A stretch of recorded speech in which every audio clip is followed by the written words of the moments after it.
Thanks for being here. Subscribe to Cheating Stories Best, so you don't miss new stories. Listen to the 2 stories right in this video. A wife leaving for a party heard something from her husband that she didn't want. Today's story has a similar plot. Enjoy it! After 2 years of dating and almost 10 years of marital bliss, what do I have left? An incredibly expensive house, a mediocre job, a marriage on the rocks, and a group of friends who are always trying to outdo each other. The only bright spot has been our 2 wonderful children, David, who is 8, and Megan, who turned 7 this month. If it weren't for them, I would have left already, but I can't do that to them, not yet, at least. Divorce is not an option.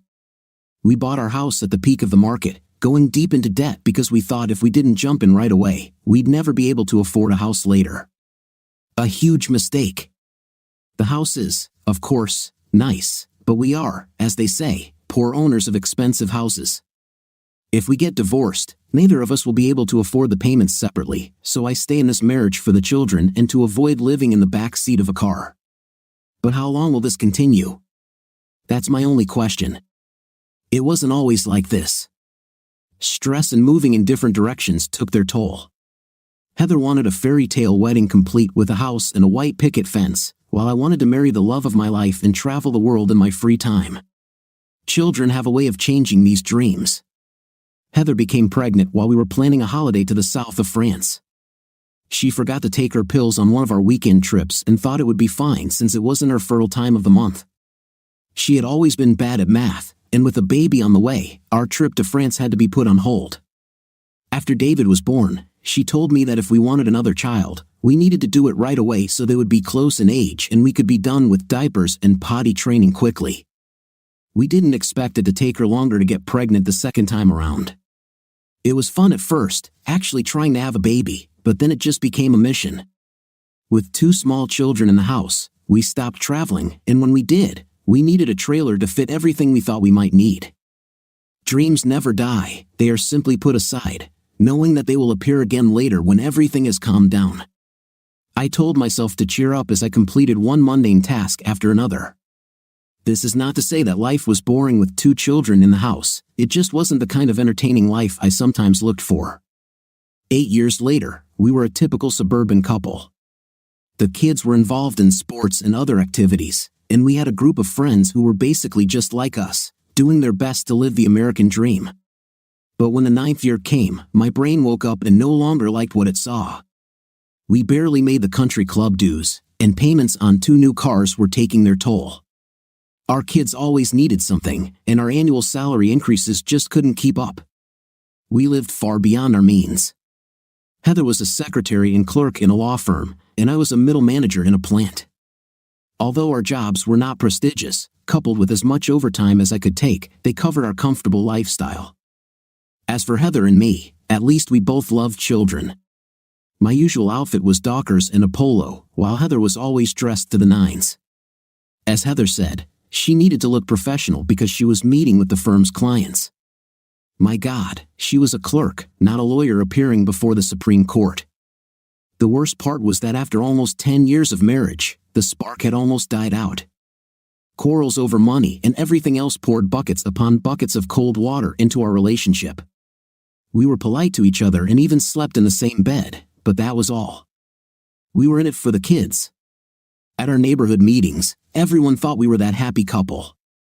I never told anyone that this was not so, but from the looks of other wives, I understood that Heather opened her big mouth about our home life. It didn't really matter except that I didn't want everyone to know what we were doing, even though it wouldn't have changed anything. The only good thing that happened at these meetings was that Heather usually drank too much and wanted to unwind a little. I stopped calling it love a long time ago. Then, the next day, we returned to the normal life of a typical couple. It was disgusting.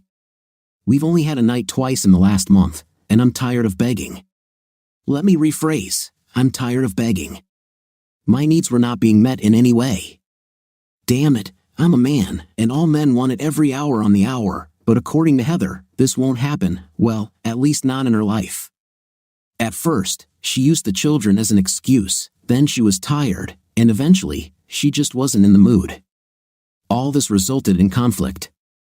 After the last meeting with the neighbors, which was at our house, Heather was already drunk by the time everyone left.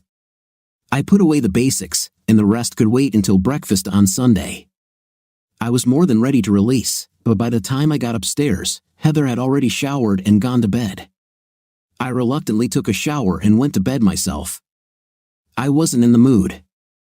I was preparing breakfast for the children when she came down to the kitchen. Even with a hot pan of bacon and another with eggs, there was an icy atmosphere in the air. "Sorry about last night," I said. "It wasn't on purpose. I just drank too much." My anger must have flipped a switch in my brain because I became louder. "Now you have to be drunk to have an intimate with me? Oh my heart, I don't need your pathetic handouts." The look on her face was priceless. "You might as well keep them because they're not worth it these days," I said, thinking about the last time when I moved up more than a couple of steps. "I'm tired of her arrogant attitude. Don't worry, I won't touch you anymore, okay? This will be a refreshing change, not having to fight you off every time I pass by." I left, leaving 2 hot pans on the stove. She tried to back off a little that night, but I was still angry and tired of all the excuses. We started arguing again, and she ran out of the room while I went to bed. Well, what I did was turn off the lights, lock our bedroom, and try to sleep, which never happened. I was almost ready to add our marriage to the growing number of divorces, money or not. I think she tried to turn the knob around 2 in the morning, but I wasn't going to let her into the room. She ended up sleeping somewhere else, only God knows where. We only have 3 bedrooms in our house, and they were all occupied, leaving only the sofa in the TV room. It was old and hard as a rock. At 6 o'clock, I got up, showered, got dressed, and finally opened our bedroom. I woke up the kids, got them moving, and headed downstairs. Heather came out of the office and threw lightning at me with her eyes. "Good morning to you too," I said, walking past her. I made a cup of coffee and laid out the kids' breakfast before leaving home. This was the beginning of a new ice age. We didn't talk after that. We exchanged words but did not speak to each other, no kissing, hugging, or other displays of affection. The positions were fixed. When I told her I wasn't going to Carol and Tim's barbecue, she made a scene. "What will I tell them?" "The truth," I said. "That would be new, wouldn't it? But I guess all the wives already know what a heartless idiot I am." I did not back down, and she and the children walked across the road with her jelly in their hands. She came back drunk as usual. "Everyone asked where you were," I told them. "You weren't feeling well, and that was the end of it." "Why didn't you tell them that I'm married to a," she started, but I cut her off. I'm tired of begging her for love. She wasn't in the mood or too drunk to argue.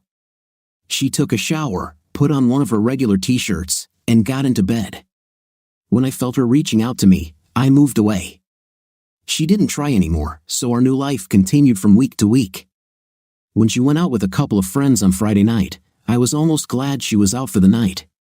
But when she returned after midnight, her appearance told me that we now had an even bigger problem. Although I didn't want to believe it, it seemed to me that Heather took our problems to a new level. She didn't say a word to me on Saturday and avoided eye contact. An avalanche was raging inside me, but I was going to force her to speak, which didn't happen. When she came out twice more and returned with the same look, I finally decided to follow through. It was Friday, and she was going out with her friends again. Sue honked at her from the front door, and just as she was about to tell me not to wait for her, I tossed something to her. She caught it, and time stopped. "I just want to make sure you don't bring anything contagious. There's a lot of crap out there, and I don't want my kids getting anything from your lovers." She was dumbfounded, but at this stage, I didn't care what she thought. She started to say something, but I stopped her. "Your lover is probably waiting for you, and you don't want to be late, do you?" I turned and went into the kitchen. When I heard the door close, I had my answer. She returned at 11 o'clock. I wasn't sure if she was drunk, but it didn't matter anymore. I pretended to be asleep, and it took forever for her to finally get into bed. I waited for something, anything, to see if there was even the slightest chance of salvaging what we had, but nothing happened. On Saturday morning, I think she tried several times to say something, but she couldn't. She was shocked when I put on my best suit and was about to go out while she was preparing dinner. I even sprayed a little of my favorite cologne on myself so Heather would notice. With a "don't wait for me," I walked out the door and went to dinner alone. I didn't have a date and didn't know where I was going. I just wanted to show her that she wasn't the only one in demand. I had dinner at Dennis's and then went bowling, something I hadn't done in ages. As expected, I was terrible, barely scoring 100 points in the first game, and by the fourth, my hand and thumb were starting to hurt. I was using muscles I hadn't used in the last 10 years, but I was having fun. I joked with the groups on either side of me and even flirted with a few single ladies. Was this supposed to go further? No, none of them particularly interested me, and I had enough problems to start a novel. I drove around the city for another half hour to avoid returning home before midnight. It didn't surprise me that she was waiting for me. I threw my jacket over my shoulder and walked past her, not paying attention to her presence. Two can play this game. The following Friday, Heather didn't go out, but on Saturday night, I was dressed and out the door by 7 o'clock. I went to see the first part of the new Harry Potter movie, had dinner at Boston Market, and attended a comedy club for their adult show at 10:30. I stopped at a bar for the night. I didn't have to drive around town because it was almost 1 a.m. when I headed home. It didn't surprise me that she was waiting for me. I threw my jacket over my shoulder and walked past her again, not paying attention to her presence. Two can play this game. Are you having fun when I'm not here? Heather asked at breakfast. Yeah, fun. Thanks for asking, I said with a smile. However, that wasn't exactly what she had in mind, but I wasn't going to play her game or get involved in an argument this morning. By this time, the kids were in the kitchen, and everyone was getting ready for our usual Sunday breakfast. Children usually don't notice what happens between adults unless it's loud and doesn't concern them. Since we no longer fought or did anything together, they saw no reason to worry. I wasn't worried either because I had already accepted that my marriage was over and was looking forward to what awaited me in life. I could mark time until the kids were older, but given what she did, I was done with her. The only thing that changed was my attitude, and people at work noticed it. Steve, you've been in such a good mood lately. I'm glad Gloomy Steve is gone, our office secretary Debbie said as I walked in and wished her good morning with a big smile on my face. I no longer looked at the clock at the end of the day because I didn't have to rush home to anyone other than my 2 children. When I took one of the single girls in the office to lunch one day, no one said anything. But when it became a habit over several months, people started talking, not to me, of course, but to everyone else. I'd been preparing for several changes in my life. There's no point in waiting for the other shoe to drop. When Heather returned home late Thursday, the children were already fed and upstairs doing homework. When she walked in and our eyes met, I released my load. Damn, he must be good in bed. I haven't seen you look so satisfied in years. I hope it was worth it. Steve, you have no idea what you're talking about. You think you know everything, but you really don't know a damn thing. Whatever you say, darling, I replied, smiling. By the way, are you coming with me to Ken and Pam's barbecue this Saturday? No way. I'll probably have plans. You don't love our friends anymore. Now all the wives think I'm some kind of, and the guys probably think I'm some kind of weakling because I let you cheat behind my back. So, no, I don't want to accompany you on Saturday. I'm not cheating on you, she shouted back. Well, if you don't get it from me, you'll get it from someone else, and frankly, I don't care anymore. Besides, they will soon no longer be my neighbors. What do you mean? Our house is up for sale starting tomorrow. What? You can't do this without my permission. It won't matter soon anyway. After the divorce, you won't be able to afford the house payments, and I'm definitely not going to pay for the house so you and your new lover can cohabitate at my expense. What scam, our dear? Were you listening? I think we can make enough money selling our house to pay off 2 cars and most of our credit cards. That way, we can both start over somewhere else. I've already found a small apartment 3 blocks from work. I can save a lot of money on gas by walking to work. Heather just stood there with her mouth open, not believing what she was hearing. You've completely lost your mind. You know that? You've completely lost your mind. Maybe, but at least I won't have to deal with the heartless anymore. Read my lips, I'm not cheating on you, understand? I do not care anymore. What we had is long gone, and I don't think even divine providence could bring it back. I'm tired of your mood swings, your idiotic games, and living without intimate. I want a normal life with a caring and loving wife, and it could be anyone, just not you. So you can go out and sleep with whoever you want and not have to worry about me because, honestly, you haven't been bothered for the last couple of years. I said what I was thinking and headed to my bedroom. It was still early, but I was completely exhausted. I read the children a story, kissed them, and told them that their mother would soon come to put them to bed. After I brushed my teeth, I undressed and went to bed at 9:30, and to my surprise, fell asleep quickly. The next day, a for sale sign appeared on our lawn. I figured it would be a long weekend, so Friday night I picked up 2 movies the kids might like to watch. Heather will probably be out Friday night, which will give me more than enough time to be alone with the kids.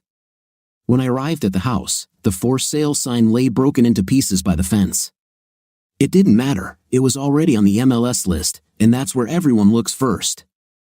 Dad, are we really selling the house? Both children asked me. Yes, but don't worry, we can handle it, I replied.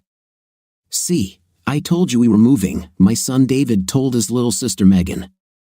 They won't like the changes that are coming, but they have been resilient and will cope. Are you really selling the house, Ken? My neighbor asked me as I was taking the trash cans to the side of the road. Yeah, I caught Heather cheating and I'm divorcing that, I said with a smile on my face. He looked a little taken aback by my frankness, said he was sorry, and walked back to his house. I assumed, knowing his wife Pam, that within an hour the whole neighborhood would know about it. We're not selling the house, Heather shouted as I walked into the kitchen. You can't sell it without my permission, and I won't give it. Then we won't get anything when the house goes to auction. That way, if we sell it, we'll get at least some money. The house is not for sale. As you wish, I said, not going to argue about it. I went upstairs to change clothes. Hearing 2 phone calls, I knew it was going to be a loud evening. I heard Heather yell, Jesus Christ, and then she asked what while I was putting on shorts and a t-shirt. I went downstairs to face the lion in her den. Did you tell Ken and his wife that I was cheating on you and that we were getting a divorce? Have you gone completely crazy? She shouted. Probably for staying so long, I said, but what's the problem? The problem is that now everyone in our area thinks I'm some kind of walking womanizer. That's the problem, she shouted back. At least 2 wives in the area already know you're cheating. What difference does it make if everyone knows it now? Things aren't going as Heather planned. We're not selling the house, and we're not getting divorced. That's final.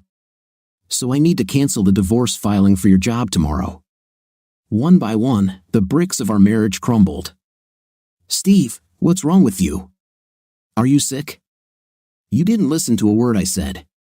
I'm not cheating on you, Heather. That's not the case anymore, even though I have proof that you cheated. I didn't, but she didn't know that. Maybe you don't understand. I don't care anymore. I don't want to be married to you anymore. Look, I'm not alleging treason because that doesn't matter in this state. I simply state the reason as irreconcilable differences. Just sign the papers, and we can both start a new life. I'll give you 50% of everything and pay alimony. What else do you need? I don't need a damn divorce, she said, not backing down. Okay, let's try this. I won't be submitting the paperwork for your job as planned, but we'll just hand it to you so you can discuss it with your lawyer. How many times do I need to repeat? I don't need a divorce. We must talk about what we will do with our child and where you will sleep. I wanted to suggest ending her pregnancy, but I knew neither of us would agree to that option. There's always a basement for you too. I'll put a bed there, and you'll be more than comfortable. I won't leave my bedroom. Well, me neither, I replied. I guess that means we'll have to tolerate each other and share. It shouldn't be a problem. I've been living with a roommate for a couple of years now. What's a few more months? I needed to get another pin in. However, we both knew it wouldn't be as smooth as we had hoped. As they say, words are cheap. When I stopped wearing my wedding ring, she stopped wearing hers too. She didn't go out on Fridays anymore, complaining about how she couldn't drink, but now her friends were coming over to our house. I tried to be polite and not say anything, but when they all started looking at me condescendingly, it made me want to puke. So, what did I do? I started going on dates. Are you going on a damn date? Heather shouted as I got dressed. Not really a date, more like dinner. You forgot that you're still married to me, remember? How could I forget? You remind me of this every day with your constant presence. But how much time do we have left? 5 months until you give birth? Her eyes filled with tears, and she ran out of the bedroom. Did I feel bad? Yes and no. If this was my child, I would feel a little bad about the way I treated her. But after the way she treated me all these months, a little retribution was necessary. I had lunch with Nancy. For several months, I was open with her about my situation. I told her that I was married but only in name, and that I was probably getting a divorce but had to wait until the baby was born. She asked how far I wanted to go in our relationship, and I said I would leave it up to her. Dinner was good, but dessert was great. Did I feel bad? Maybe a little, but I'm tired of living the life of a silent monk. I entered the house a little after 1 in the morning. I wanted Heather to know what I had done. Her eyes said it all the next morning as she followed me around the kitchen while I prepared breakfast for everyone. At least she waited until the kids left the room. How could you? At least you could have washed yourself before you went to bed last night. Now I have to wash the bed linens and disinfect the sheets. Don't worry, I was careful. If looks could kill, I'd be dead by now. Well, it looks like we have an open marriage now, so I guess you won't mind if I get some exercise too, she said, trying to look me in the eye. You started it, and I guess you'll finish it. I didn't start this, you did, Heather. I may not be the sharpest tool in the shed, but I'm not stupid. I saw that look on your face that first night. Don't try to say it was just a bachelorette party. And let's not forget that Thursday when you came home with a big smile. Like I said, you haven't looked this satisfied with me in ages. So don't act arrogant or like a young innocent bride. You took your heart out of this marriage a long time ago, and your latest actions just drove the final nails into the coffin. So go out and sleep with whoever you want. I don't care. Only if you find someone who wants a pregnant. My words were as full of anger and sarcasm as I could muster. Heather started crying and ran into our bedroom, slamming the door. It looked like the kids and I would be on our own for the rest of the day. We went grocery shopping and bought a few things at Home Depot. I stayed out of the house as long as I could, but probably not long enough, because when we got home, we had Sue. I put everything away, installed a new spark plug in the lawnmower, and was getting ready to mow the lawn when Sue came out to me. You should be ashamed of yourself for the way you're treating Heather. Damn it, she's your wife and pregnant with your baby. Sue, that remains to be seen. Besides, if you, Pam, and Carol hadn't taken her outside and put her under someone, we wouldn't be in this mess. Steve, she didn't go and change, as you so colorfully put it. Then what do you want to call it? It had to be someone good because she kept coming back. I hope he likes doing it with a bump because in a couple of months Heather will look like she has a basketball down there. I had no sympathy for her or anyone else at the moment. Steve, you don't know anything, but you will ruin your marriage. It's already destroyed. I'm just burying it underground, so to speak. She shook her head, gave me a nasty look, and left me alone on the lawn. Dinner was quiet except for the kids talking about the movie we had watched after dinner. This was the 3rd episode of Harry Potter, and although we had seen it in the cinema, they never got tired of it. Heather was nowhere to be seen, so after the movie ended, I got both kids ready for bed, read them a short story each, and turned out the lights with a kiss. Heather was lying in bed reading when I walked in. The kids are waiting for a goodnight kiss, I said, heading to the bathroom. The long shower and other stuff only took me 20 minutes.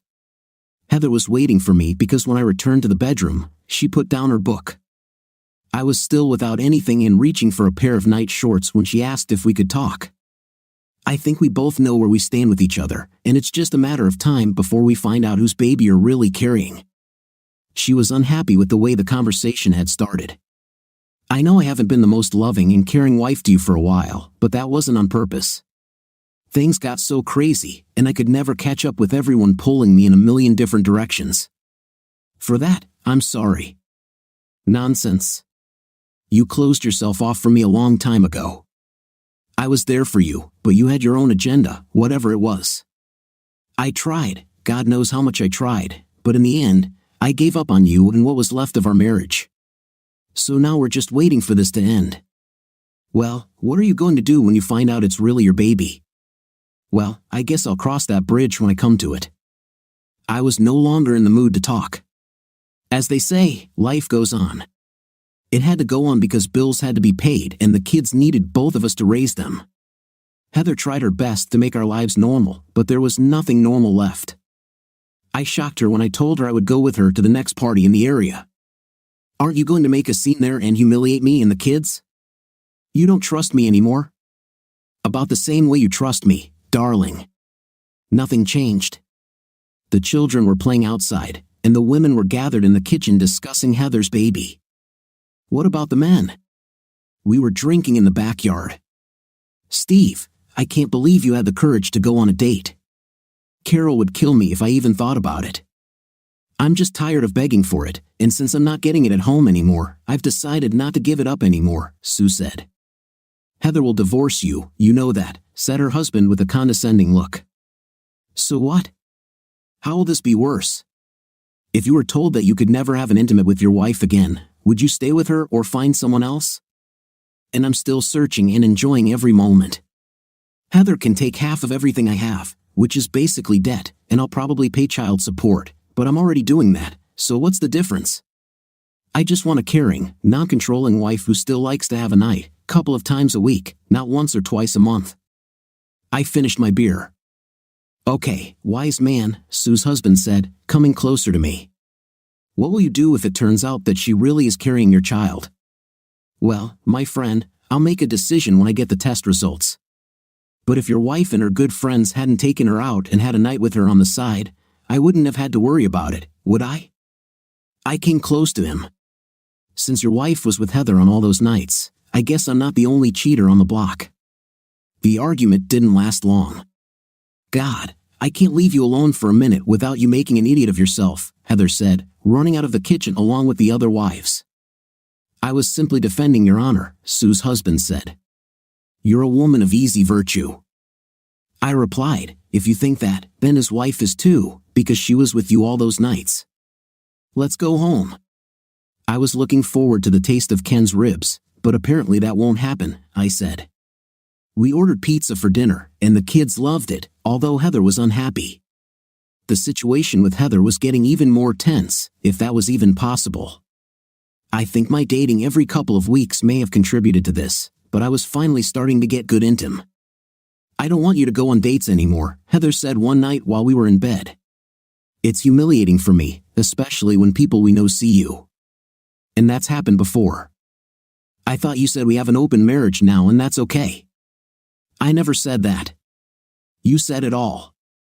I just said that if you go out and cheat, I will too.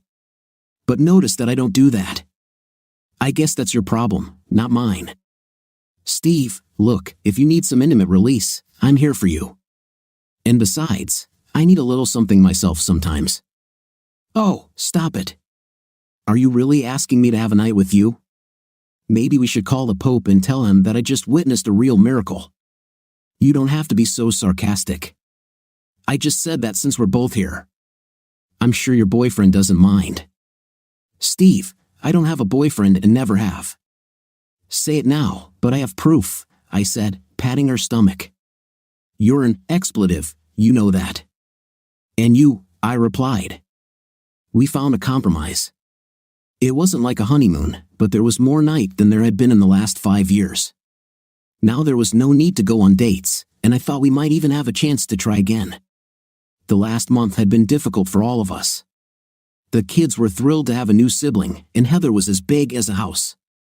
She was just 1 week away from going on maternity leave and would spend the rest of her pregnancy awaiting the birth of her baby. Both of our mothers were thrilled about the new grandson, and I think I was the only one who wasn't completely on board with the idea. Will you be present at the birth? She asked as we were cleaning up after dinner one night. I'm not sure that's a good idea. Well, you were there for the births of all our children, and I wish you were there when our baby was born. I wanted to say your child, but I think we were both tired of the snarky remarks, and she knew what I was thinking anyway. Sure, why not? What else should I do? If he's born black, we can save on the DNA test. Tears welled up in her eyes, and she stumbled into our bedroom. I followed her. Sorry for the snarky remark. It was inappropriate, I said as she cried face down on her bed. I know you're as worried as I am, and if you want, I'll be there. She smiled and said that she would like that. The baby was due in mid-October, but as 3 weeks passed, she began to worry. The doctor wasn't worried and said that the expected date of birth is approximate and not exact. The child himself determines when to be born. Why do babies insist on being born in the middle of the night? My parents got a call at 1:45 a.m. to come over and watch the kids while I bundled Heather into our minivan. Relax, breathe, I said all the way to the hospital. We couldn't say we were experienced because many years had passed, but there were no big surprises. Labor was still terrible. According to my wife, there was never enough medication, and I was sure her fingerprints would be on my forearm for the next year or so. Our girls' screams signaled the end of our struggle. I was tired, but Heather was exhausted. When the baby was placed on her chest, well, she wasn't black, or at least that was obvious after a minute or so. The nurse took the baby away, and my wife was sent to the recovery room. I went out into the corridor and started making phone calls. What did you call her? Mom asked me. For the first time, I realized that in all these months, we had not discussed names. I always called her the child, and Heather referred to her as our child, but we never talked about names. Well, that was another question to solve. With dark hair, a small nose, and a plump face, she looked like almost all the newborns in the maternity ward. How can mothers and grandmothers tell who a baby looks like at this stage? Can I tell if this is my child? No way. When the doctor came up and asked to take a smear, I already knew what it was for. Mixed emotions were what I felt as I waited for Heather to be transferred to the ward. The DNA test could take up to a week, so the child would be home until the test results came back. I had to put my doubts and feelings aside. It's not the newborn's fault, and even if she's not mine, she didn't ask to be born into this chaos. Heather was tired, and the many visitors weren't helping. Around 7 in the evening, I kicked everyone out. My parents would stay with the children one more night, and for the first time, we would be alone with the baby. She's beautiful, isn't she? Said my beaming wife, kissing the baby's forehead. I expected her to say something like, she looks like you, but I think she knew better than to go too far. Your parents brought the new crib they bought and are going to assemble it, and the changing table tomorrow. I'll move the bed to the other wall so we have enough space for everything. We talked for another half hour but did not discuss what was on both of our minds. We have to pick a name pretty soon. They're asking me what to write on the birth certificate, I said, waiting for some guidance. We have plenty of time. I'm just glad she's healthy. I haven't seen you this happy in a long time, Heather said. A little kiss on the lips, and I was gone. I had a lot to do. No matter what might happen in the future, that night, as I lay in bed, I couldn't take my eyes off the children's furniture.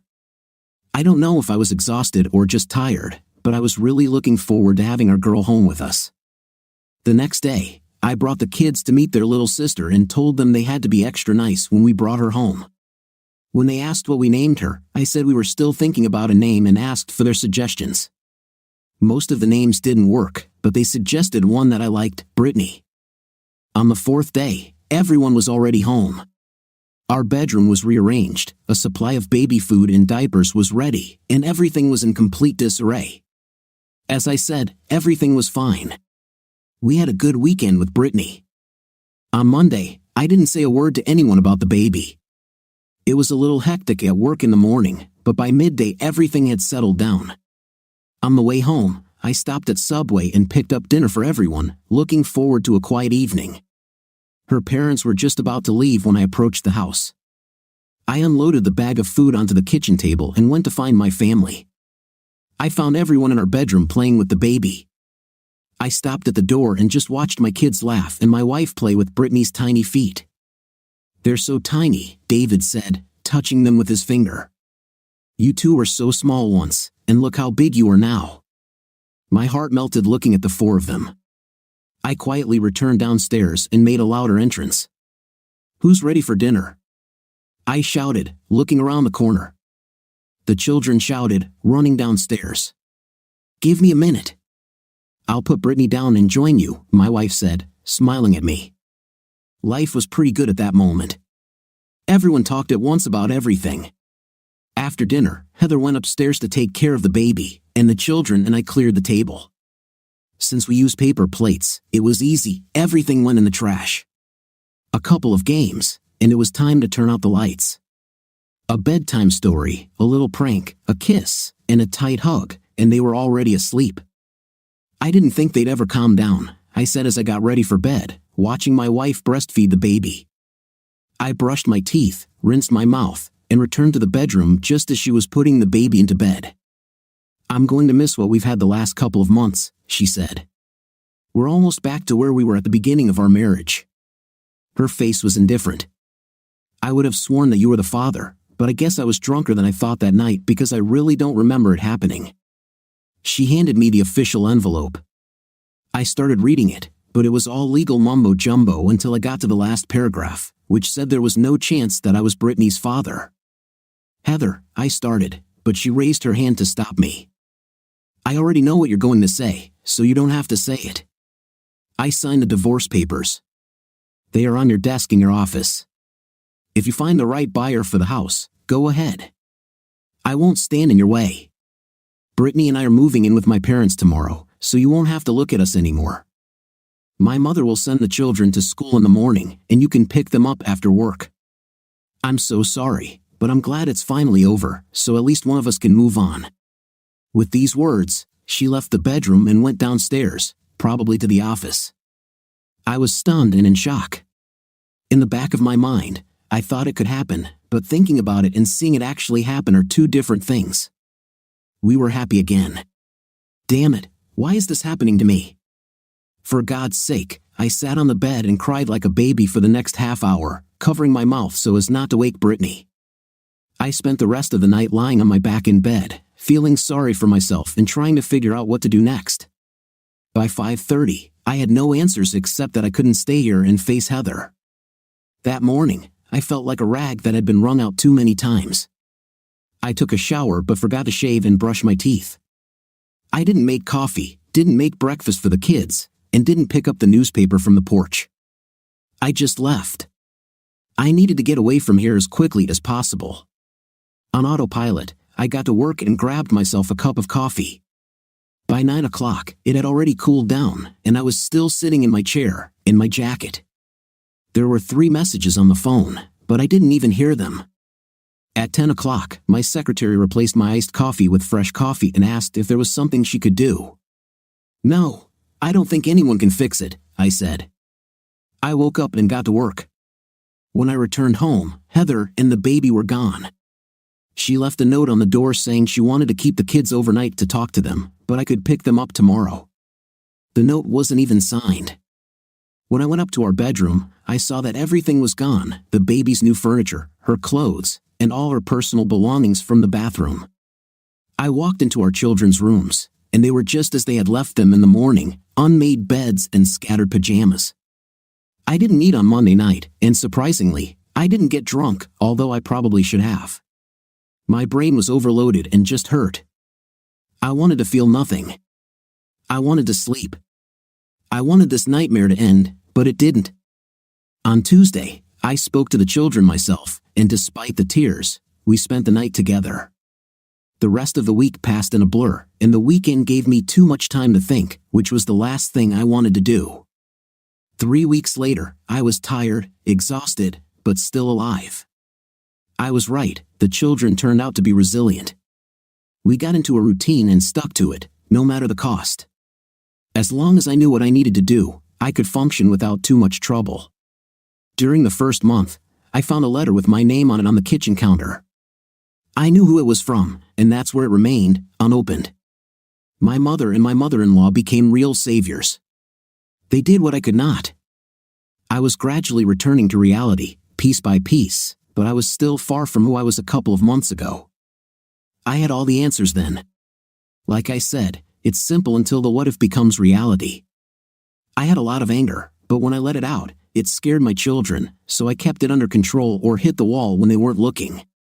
My neighbors, with the exception of my next-door neighbor Ken and his wife Pam, stayed away. I was invited to their gatherings, but I never went. One day, I saw Sue and her husband at the mall, and my anger flared as I thought about punching him in the face again. They crossed to the other side of the passage and kept their distance. When everything was clear and agreed upon, 90 days later, I became a bachelor again. Everything was divided equally, including joint custody of the children. I haven't spoken to Heather since that night, and since our parents were busy with the kids, there hasn't been a need to. Our only big problem was that the house wasn't selling. I lowered the price twice, and there were still no buyers. It was probably still overpriced, but I wasn't going to give it away. We really needed the money to pay off our debts. David and Megan were coping. They finally accepted that we were no longer a family, but since they saw their mother and little sister almost every day, this became the norm for them. I was handling school activities and most other things, and sometimes I thought I saw Heather. Things were going well at work, or as well as could be expected in an economic downturn, and I became the person in the office who got noticed because I was the only bachelor there.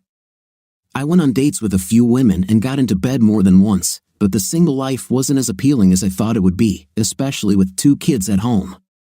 Men from the area matched me with friends and, God forbid, with relatives, but nothing came of it. It was too early and too painful, so I usually told them to get lost. The only thing that hasn't changed is the position of that envelope on the counter. A year has passed, and although Heather didn't say anything about herself or the baby, it felt like she was dying to say something. I knew that my mother was also dying to say something, but we had a formal agreement that mentioning Heather and Brittany in my presence would result in death, and they kept their word. I heard everything I needed to know from my 2 children, more than I wanted to know, since they saw their mother and half-sister almost every day at their grandparents' after school. 14 months and 6 days later, Heather's mother suffered a stroke. She almost died, and her days of babysitting were over.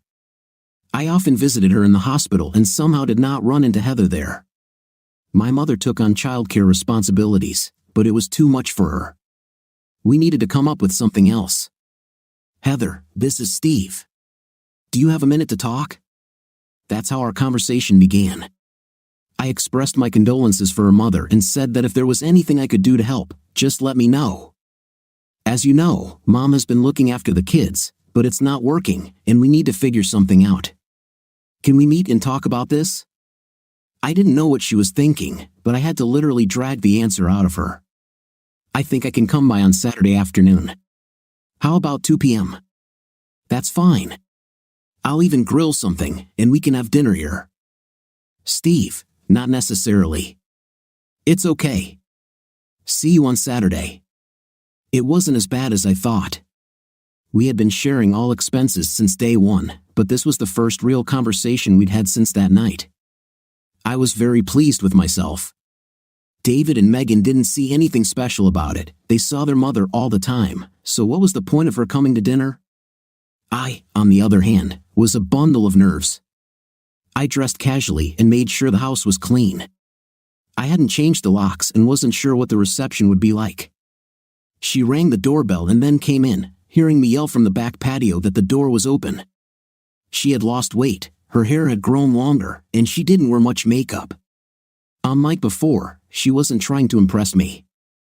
Apparently, she brought a pie and set it on the kitchen table before asking if I had any diet soda. Everything you want is in the refrigerator, I said, pulling out an umbrella for the picnic table in the backyard.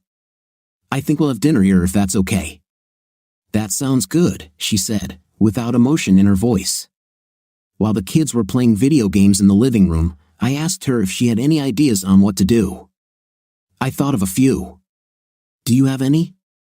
Well, I was thinking about babysitting first, she said, walking over to the refrigerator and grabbing a bottle of beer.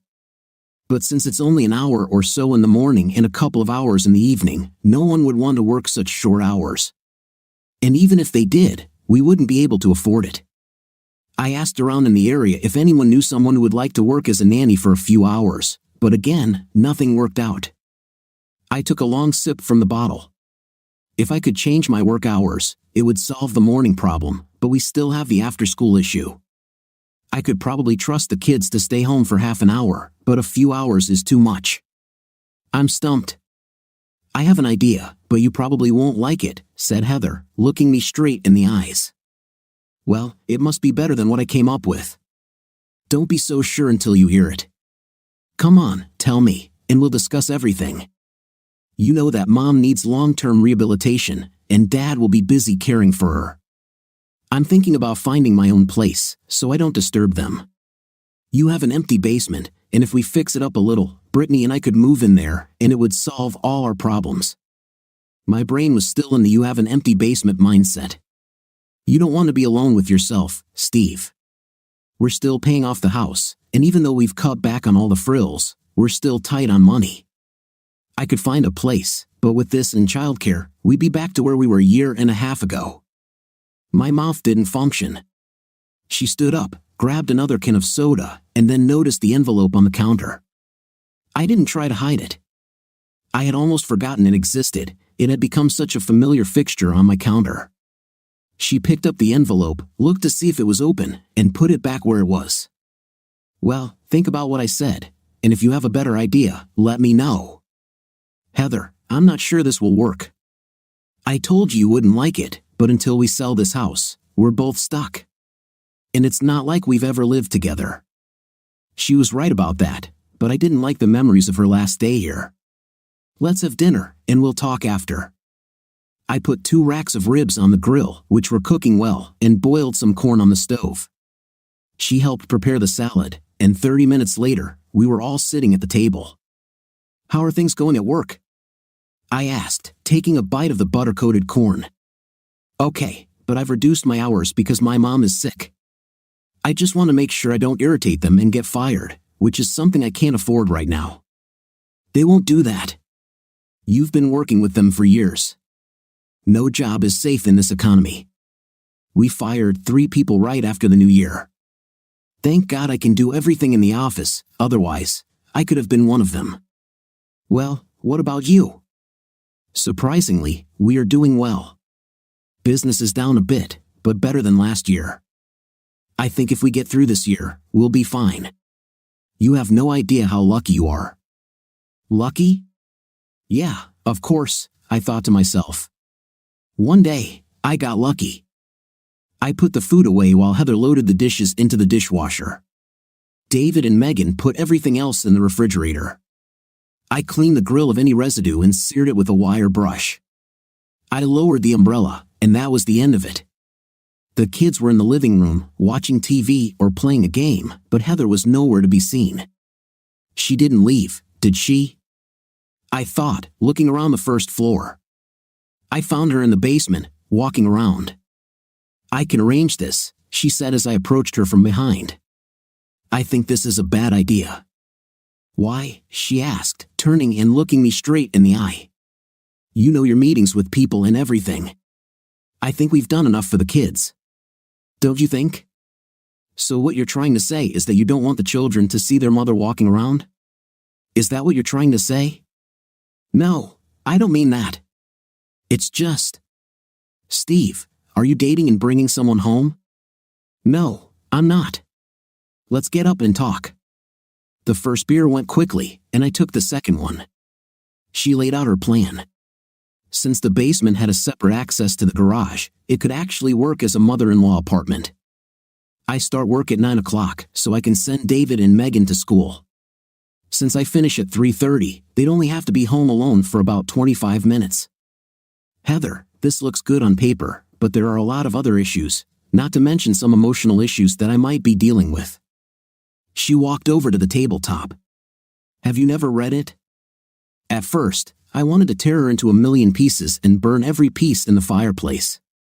Then, when I calmed down, I didn't want to read how she portrayed me as a demon and how long it lasted. In the end, I think I was afraid it would make me miserable again, and I couldn't go through that again. Believe it or not, I thought that before that night we had a great chance to start over. After we reconnected, within 3 months, we were a family again. If it weren't for that stupid test, we would still be one. So, to answer your question, no, I haven't read it. We both fell silent. Well, if you ever decide to read it, you'll find it an interesting read. You may not like everything, but I think you owe me that after 10 years of marriage. I didn't owe her anything. Well, I have to go. Think about what I said. I think it will be beneficial for both of us, and if we make some rules about other things, I think it could work. I told her I'd think about it. She hugged and kissed the kids and kissed me on the cheek before heading back to her parents. I sat in the kitchen, drank 3 more beers, and stroked that stupid envelope. After my 4th beer, around 2:15 in the morning, I tore it open and started reading. She was right about one thing: it was an educational read. I read the 4 pages once, then read them a second time, not fully believing what she wrote. A lot of it was the same sorry crap I'd already heard, but a few points made me both angry and sad. Why she thought I didn't respect her was incomprehensible to me. She said she felt like a piece of meat or some kind of toy that could be used whenever I wanted. When she said it got to the point where she thought it was her marital responsibility or something she had to do from time to time, she knew we had a problem. Sure, I wanted an intimate a lot more than she did, and sometimes I got hurt when I didn't get it, but she was damn wrong on this point. I loved her, and night brought me closer to her. True, we argued about intim, but going from 3 times a week to twice a month and only when she was drunk made me angry. My only thought was that she was tired of intimate with me and didn't give me a chance to fix the situation before she abandoned us and started hooking up. I knew she would bring up our financial problems and how I criticized her spending on clothes, but I thought she was spending too much. I only bought what I really needed, leaving the rest for the children or her. I felt pretty good about this. Then the real content of the letter began. You have to believe me when I say that I really thought the baby was yours. I never even knew who that man was. I was so mad at you that night when Sue and Pam left me at the table that I just had one drink after another. I remember Sue pouring coffee on me and yelling at me for something I apparently did. I stopped for a minute and thought back to that night, trying to remember how she got home. I knew she had been drinking, but she didn't seem that drunk when I saw her. But that could have happened hours before. I wasn't sure what really happened. I just crossed the line, so to speak. When Sue brought me home, she told me not to say anything and to go to bed. The next morning, you looked at me like I was the last piece of trash. You couldn't have known what happened, but from the look in your eyes, it seemed like you did. After that night, we kept going out. I wanted to show that I was independent, that I didn't need your approval, and I wanted to prove to myself that other men found me attractive. Who was I kidding? The only thing men wanted was a night. They didn't care about my thoughts or my appearance. They were only interested in what they could get that night. We just went to dinner and talked about our husbands, and what we said wasn't very flattering. You noticed that I didn't go out anymore after that night, but I was shocked when you started going out. At first, I thought you were bluffing, but when you left, I got worried. If you thought I was cheating on you, I wasn't sure what you were going to do when you returned home. I was relieved when I saw that you had done nothing. I was planning some fun for the next week, but when you walked out again without saying a word, I knew I was in trouble. Everything went wrong between us after that. That Thursday night when I came home in such a good mood, it wasn't because of what you thought. I had found a huge mistake that one of the lawyers made in an important case, and I was praised for my excellent work. The owner of the company gave me a bonus of $500 right on the spot. I was over the moon when I walked through the door, and before I could say anything, you called me a cheater. I was broken to the core. I hated you for what you said, but I didn't have the strength to stand up to you that night. I remember that evening, and she was right. I really did attack her with all the accusations before she could even open her mouth. I was angry, but it was also her fault for not saying anything. Would I have listened and believed her? I guess we'll never know now. The last page was about when she found out she was pregnant. Over and over again, she wrote that she thought it was my child. It had to be, as I never slept with anyone else. I destroyed her spirit when I slept with Nancy the first time. She didn't have to ask if I did it, she could feel it on me. She wrote that she almost left me the next morning. Steve, when the first test came back positive, I immediately went to the store and bought 2 more. I couldn't be pregnant. She described the horror of realizing she was indeed pregnant. "Steve is going to kill me," she kept repeating to herself. We were at the lowest point in our marriage, and I had to somehow bring everything back to when we were happy. You had completely given up on me and our marriage. We had terrible fights, but I wasn't going to give up. You should have divorced me, but I wasn't going to give up without a fight. I've been in heaven for the last 3 months. We were experiencing our second and third honeymoons rolled into one. I knew you still had doubts, but every night I did everything I could to make those doubts disappear. You were mine again, or so I thought. Stupidly, when our girl was born, I was the happiest woman on earth. You were with me. We were together again. Brittany looked exactly like you, or at least I thought so. Maybe I just wanted to see it. When I opened that envelope, I knew what it contained. You were the father of our beautiful girl. I cried from 11 in the morning until 2 in the afternoon. When my parents finally arrived, they asked me questions I didn't have answers to and told me I could come back to them. Not that they wanted me to, but what choice did they have? You looked so happy that evening. I was going to enjoy my family until the last moment. I loved you so much, and now I have to hurt you. I wanted God to take my life before this happened, but He didn't. There was no need to wait this time. The words on the sheet will not magically change. I didn't care about myself. I only thought about my child, my 2 wonderful children, and the husband I would have to destroy. You didn't scream. I would scream if we switched places. You still loved me. I saw it in your eyes, but I failed you. I left. I couldn't look into those eyes anymore. I died in the office that night. My marriage, my life, is over. David and Megan didn't understand why I couldn't be with them anymore, but I figured you'd explain to them someday. Sue became my only friend, and we both realized it was too late to get to me that night. As it was, the only time I would kill that man and gladly go to the gallows if I could find that man again. Unfortunately, I don't even remember what he looked like. I'm not going to beg for forgiveness or ask you for anything. I lost that right the night I came out angry with you. You said you wanted a loving and caring wife, and I hope you find what you were looking for because you deserve more than what I gave you. I don't want to say goodbye, but I have no other choice. I love you, always will, and wish you all the best. The only thing I ask of you is not to hate me forever. I'm not worth the effort. Signed, your loving wife, Heather. I read it a 3rd time the next morning, this time sober. I woke up the kids and sent them to school, then called into work and took the day off. With a few cups of coffee, I sat down at the computer and wrote a response to Heather, point by point. I didn't do this out of spite, but it was time to set the record straight, at least as I saw it. I didn't put all the blame on her for the destruction of our marriage, but she was the one who finally ended it when our marriage was already on artificial support. I only gave up after I realized that we would never be happy again and that I deserved to be happy. A little under 4 hours and a whole pot of coffee later, I was done. I hit the send button, sat back, and felt pretty good. She probably wouldn't like a lot of what I wrote, but she'd know it was true. My kids and I went to a Chinese buffet, and I ate too much. I should have gotten my money's worth. We had a nice evening, and before going to bed, I checked my email and saw there was no reply.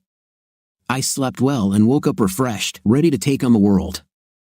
2 days later, I found Heather at home after getting back from work. The children were already playing outside, and she was waiting for me in the kitchen. I was a little on edge, but when she asked if we could talk, I thought, why not? The voices rose, followed by tears, hugs, and a few kisses. There was some laughter, but none of us thought it was funny. We dined together, and by 11 o'clock, plans were made, agreements reached, and a new chapter of my life began. Heather and Brittany moved into the basement the following week. I prepared 2 rooms so she could have a bedroom and a small living room. It was a risk, but financially it was the best move, and we both knew it. The first week, I felt like I was on caffeine. I was so nervous and irritable. Then it got easier, but it was never the same. When she came one night and lay in my bed, it was wonderful. When it became more common, I thought I was in heaven. But we were just fooling ourselves. It was nothing more than 2 people reaching out to each other for something that was now unattainable. When the intim stopped, we became the same as we were when this nightmare began. The first time Heather went out on a date, it was strange. I watched her leave and heard the last brick hit the ground. The second and third times, I was angry. She was no longer my wife, but it felt just like those nights long ago when she would go out with her friends and leave me behind. I no longer had the right to feel that way, but I was still damn angry. Maybe it would have worked if it weren't for Brittany. She was a wonderful child, but a constant reminder that only brought me pain. When I told Heather she had to leave because it wasn't working, she cried, but at least she didn't beg me to let her stay. I loved her, probably always would, but I wasn't in love with her anymore. It just wasn't in my power anymore. The kids were angry, I expected that. I thought about leaving on my own and renting an apartment for myself, but I abandoned the idea. This was my house, at least until it was sold. I was no longer the victim, I was now the one making decisions and needed to move on. Nancy abandoned me, saying that I was stuck in place and not moving anywhere. My baggage was holding me back from getting what I really wanted in life, and she wasn't going to wait for me to finally figure it out. Heather and I weren't friends, we couldn't be. A friend is someone you trust, who does not lie to you and cares about your interests. Heather didn't fit that description. In retrospect, the house didn't sell, and I took it off the market, at least for a while. I had my 2 children, and they still had a great relationship with their mother. Shortly after this, Heather's mother died, and her father actually gave her the house. He retired and now travels the country or runs from the memories he sees every time he closes his eyes. Heather and I talk, but only sometimes and only about our children. I try never to ask about her love life or Brittany. I'm not doing this out of rudeness, but as they say, it's better not to touch dead dogs. Heather still visits my mom, and my mom always tells her to give me some time and maybe I'll come to my senses, but that will never happen, at least not in my lifetime. But she still hopes. I occasionally date Nancy, but like Heather, it's more about physical satisfaction. She says I'm great in bed but sometimes try too hard, whatever that means. I was angry, then sad, and then numb before I realized that I still had the great American dream deep inside. Victoria was so different from me that it was frightening. She's hot oil, and I'm warm water, but somehow we mingled when we were together. She was a single mother with a little girl who didn't trust anyone, especially men. She was a friend of my neighbor Ken's cousin, whom I met at his party a couple of months ago. Our kids played together, and David played a little too rough for my comfort. "Careful, boy, before someone gets hurt," I shouted, reprimanding him after he pushed his sister. "Your son?" she asked. "Yes, but only when he leads," I quickly replied. "Then he's your wife's son?" "No, still mine and without a wife." She was quite tall, slender, with long black hair and dark eyes that asked questions and warned to keep their distance.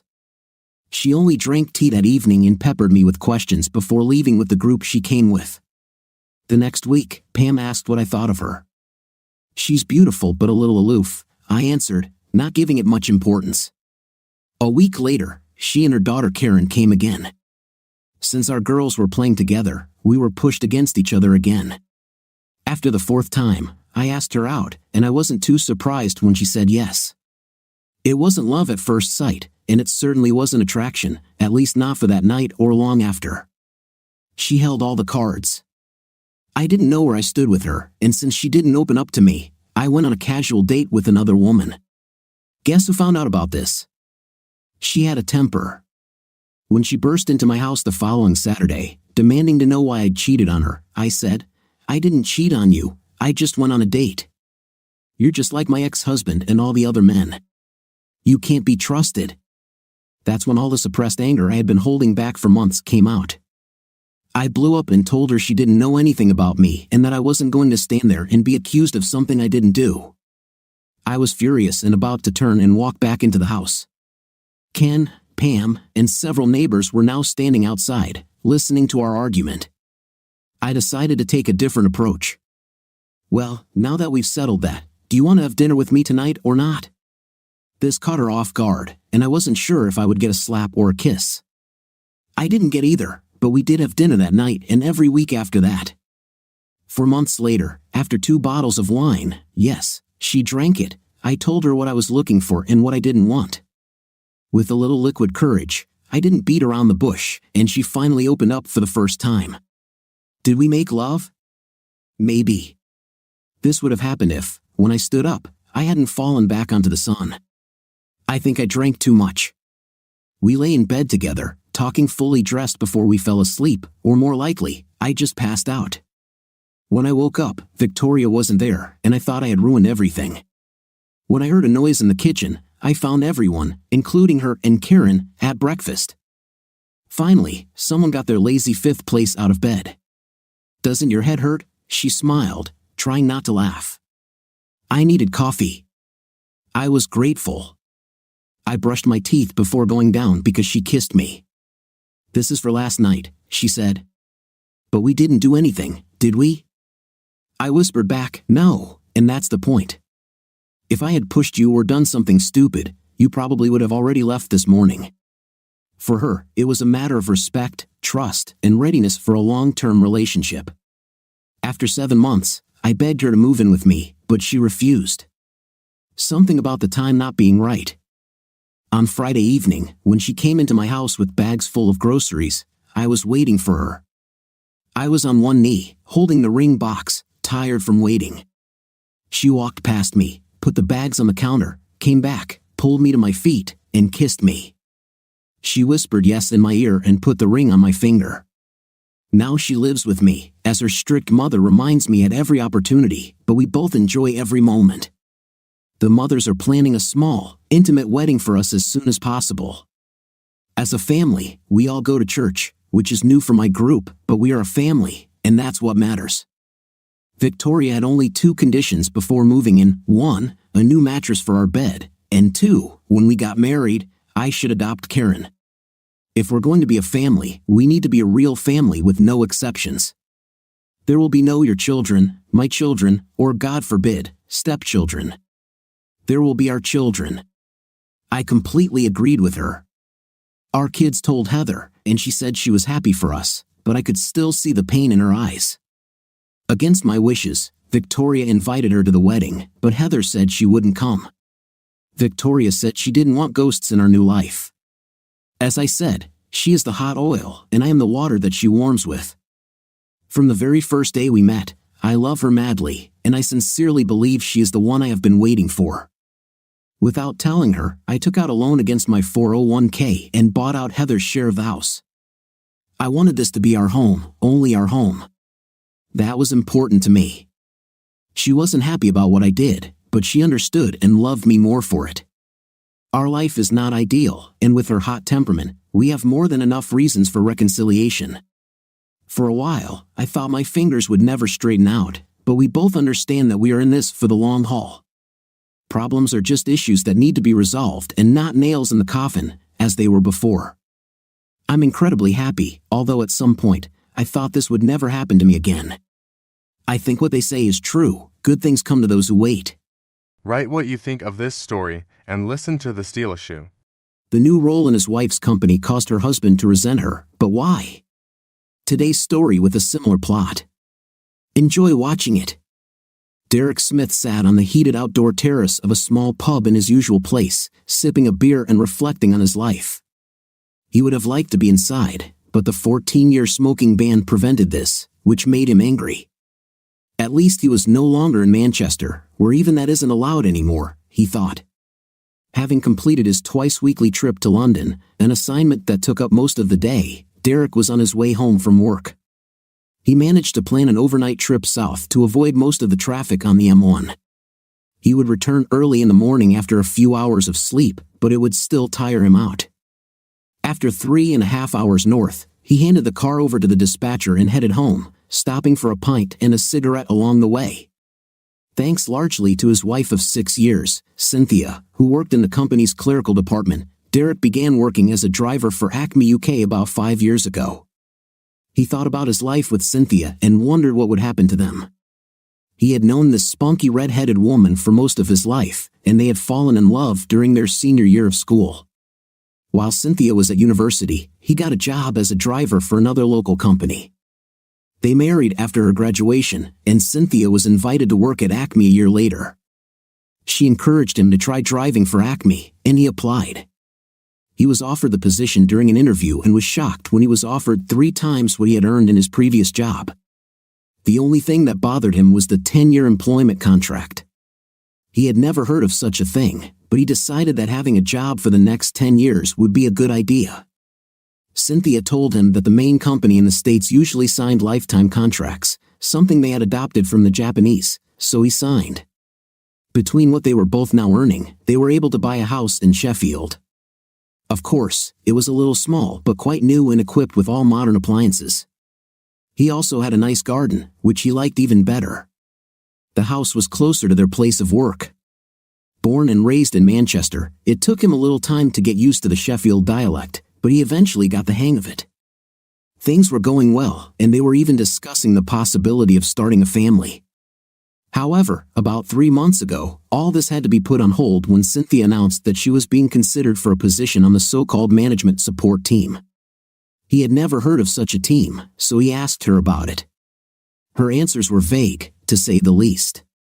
As the name suggests, this is a team that provides support to the management of the company, she said. But what kind of support exactly? He asked. Well, whatever help management needs to do their job, she replied. Realizing that he would not receive a straight answer, he dropped the topic, but he remained worried. About a month later, she returned home and announced that she had been accepted. Not only will I get a significant promotion, but so will you, she exclaimed. He asked, confused. I'm glad to hear that, but why should I get a raise because of your promotion? As compensation, she said. The job requires a lot of travel, and this is the company's way of thanking you for my time away from home. How many trips will there be? A lot, depending on the projects, she said. Actually, I'm going to London to study for 3 weeks. I leave this Friday. 3 weeks? That's a long time, he said. There's a lot to learn, she said. Well, I have a trip to London. Maybe I can stop by and we can see each other for a while I'm there, he said.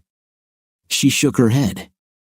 I'm sorry, dear, but I'm afraid it won't be possible. I was told that the training would be very intensive, and the company did not want me to have any distractions, she said. Oh, he said, disappointed. And on weekends, the schedule is very tight, she added. Especially on weekends, he replied. It's clear. Will I at least be able to call you sometimes? He asked, not approving of what she said. I will try. They told me I wouldn't be able to carry my cell phone everywhere, but I would be able to call you once a week, she said. Once a week? That's all?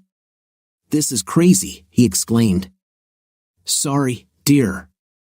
These are the rules. There's nothing I can do about it, she said. Yes, you can, he told her.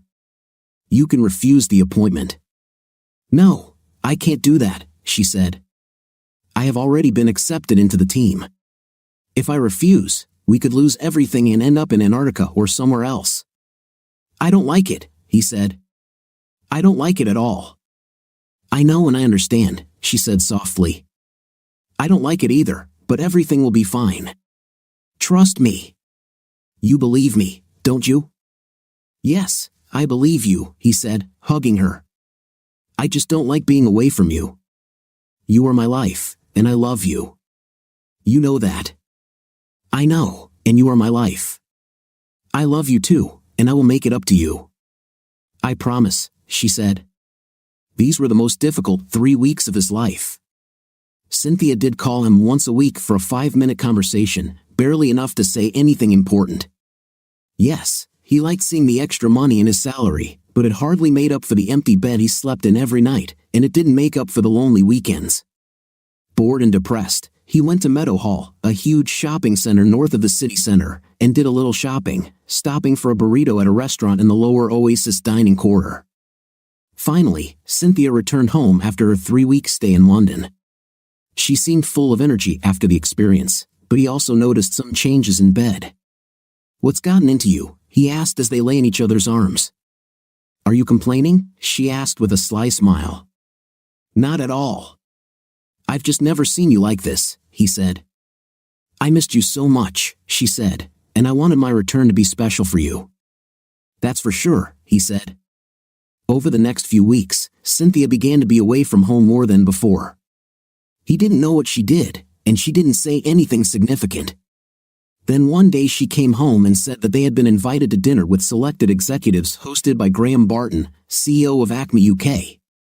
Am I invited too? He asked, somewhat surprised that the CEO had invited the driver to such an event.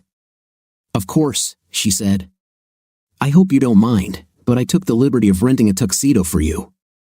You rented a tuxedo for me? He asked. Certainly. I've been buying you clothes for 6 years now. I think I know all your measurements, she said. Now why don't you take a shower and start getting ready? We need to be there at 18:30. He smiled back. I'm already on my way, he said.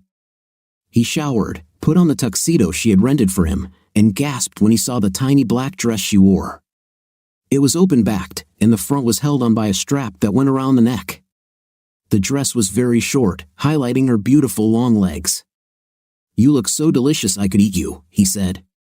Why don't we stay home, and I'll eat you for dinner? She smiled at this. Calm down, darling, she said. Maybe later, if you're a good boy. They left the house and drove to Graham's huge house. He was amazed by its size. Handing the car keys to the valet, he took Cynthia's arm and led her inside, where they were greeted by a tall, muscular man in a tuxedo. Derek immediately recognized him as Graham Barton. Mr. Smith, Graham said with a warm smile. I'm so glad you and your lovely wife were able to join us tonight, he said, shaking Derek's hand. Please come in and make yourselves at home. Thank you, Mr. Barton, Derek said. Nice to meet you, sir. Oh, please call me Graham, the CEO said. They entered a large room where several executives and what Derek assumed were their spouses had already gathered. A rather tall, attractive woman, looking about 35 years old, approached them. Cynthia, darling. It's so nice to see you again, she said with a smile. And this must be your husband, she said, turning to Derek. I've heard so much about you. It's nice to finally meet you, she added, extending her hand. He took her hand and shook it. Derek, this is Jan Stein, Cynthia said. She runs the leadership support team and was my mentor in London, Cynthia said. Nice to meet you, Miss Stein, he said with a smile. Please, call me Jan, she said, smiling back. Oh, I think they're serving dinner, she said, looking to the side. Derek and Cynthia saw the others moving into another room and followed them. They sat down and enjoyed the food served to them. When dinner was over, everyone stood up. I think it's time to get to know the newest member of the leadership support team, Graham announced to the group. Everyone smiled and began to leave the room. Cynthia turned to leave, and Derek turned to join her, but Graham held him back. Mr. Smith, he said quietly, or can I call you Derek? Derek will do, sir, he said. Then, Derek, why don't you join me in my office for a moment? Derek looked at Cynthia, who looked back at him. She nodded and continued on her way. Confused, Derek turned to Graham. Okay, he said. Both men walked into another room, and Derek closed the door as they entered. It won't take long, Derek, Graham said. I believe it is time to fill you in on what is happening here tonight. As you know, your wife is the newest member of the management support team. I already know that, Mr. Barton, Derek said. Do you know what this team does? Graham asked. Cynthia said their job is to support the management of the company, right? Correct, but there's something else, Graham continued. She will provide any service that management needs or wants, if you know what I mean. And she will provide these services at any time, day or night. I don't understand, sir, Derek said. Derek, you are a smart person. I'm sure you've already guessed what services your wife will provide. In fact, she is now preparing to serve the management. They are just waiting for my arrival. As CEO, I have the right to be first in line, so to speak, he said. As Derek listened, it began to dawn on him what was expected of Cynthia. He looked at Graham, stunned. Wait, are you going to have a night with my wife? He asked. Of course, Graham said. And the rest will do the same. When we're done here, we'll take her to some of our branches and introduce her to management there. We may decide to do a tour of our mainland facilities. Derek looked at him, anger flaring in his heart. He clenched his fists. "You can't do that," Derek said. "It's too late," Graham said. "Your wife has already agreed to this." "You mean she knew about it from the very beginning?" "Of course," Graham replied. "I understand that this is a shock for you, and I understand how you feel. Therefore, we have authorized an additional increase in your salary. The board has also agreed to pay your municipal taxes while your wife serves us." "It was only about £800 a year," Derek said. "Of course, £800 is £800, Graham said. But looking at the luxury of Barton's estate, it seemed like a joke compared to what he would have to sacrifice. Deep down, Derek knew that he would never sell his honor to Cynthia for any amount of money. But looking at this amount, he felt his resentment only increase. "What if I decide to file for divorce?" "That would be extremely unwise, Derek," Graham said, "for both of you and Cynthia." "Why? Are you going to fire us?" Graham chuckled at this. "No, your employment contract excludes this possibility. But I assure you that after both of you are in your new positions, you would wish for us to fire you. In addition, there are other considerations. On the M1 at night, all sorts of bad things can happen, and some items from your cargo may also go missing. They might end up in your home or your mother's flat in Manchester." Derek looked at Graham in shock. "Yes, I know that you visit your mother periodically. A remarkable woman, so to speak." Derek agreed with his mother's assessment. She came to England as a teenager in the 1950s when her parents immigrated from the Caribbean. They worked in factories in Lancashire and saved enough money for her to go to university, the first in her family to do so. There she met her husband, and they settled in Manchester, where they raised their family. Now this scoundrel was threatening her. Derek's blood began to boil in his veins, and his face turned red with anger. "Are you willing to set my mother and me up just so you can sleep with my wife?" Derek asked, ready to slam the older man's face into the floor. "Only with great reluctance," Graham said. "On the other hand, you are one of our best drivers. You may well be promoted, perhaps to senior driver or even to shift supervisor. I heard that one such position will become available soon. It's up to you." Suddenly, he smiled and changed his tone. "Listen, Derek, I understand how you feel. Believe me, I understand. I understand how difficult this will be for you, but Jan told me that your wife was one of the most enthusiastic students. She's in good hands. We'll take good care of her, and we'll get her back to you in 2 weeks or so." "In 2 weeks?" Derek asked. "Or so," Graham added. "Look, if it's any consolation, the women on the management support team are highly respected and kept in the best possible conditions. If it weren't for them, our leaders wouldn't be as motivated and focused, and their husbands are also highly respected in the company. You have nothing to worry about. Can I at least say goodbye to her?" Derek asked. "I'm afraid that would be unwise, Derek." The door opened, and 3 large men in dark suits entered the room. "Look, why don't you go with these very nice gentlemen? They'll show you to the door. Your car is already waiting for you. Go home, relax, and drink a cup of hot tea. Keep up the good work," he said, releasing Derek with a light pat on the back. The huge guards looked at Derek without any expression and motioned for him to leave the room. He left the office, 1 guard on each side and a 3rd behind him. He reached the front door and was practically pushed out into the night air. Stunned, he got into the car and drove home. This was 18 days ago. Since then, he had received 3 cards from Cynthia and a video via email. The email was short and to the point, "I'm fine, don't worry. I'll be back when I can. Kisses, Sin *." However, the video turned out to be a completely different matter. It lasted over 2 hours and appeared to be a compilation of her intimate exploits with the executives. Derek was devastated, hurt, and humiliated. How could Cynthia do this to him? He considered contacting a lawyer several times but remembered Graham's words.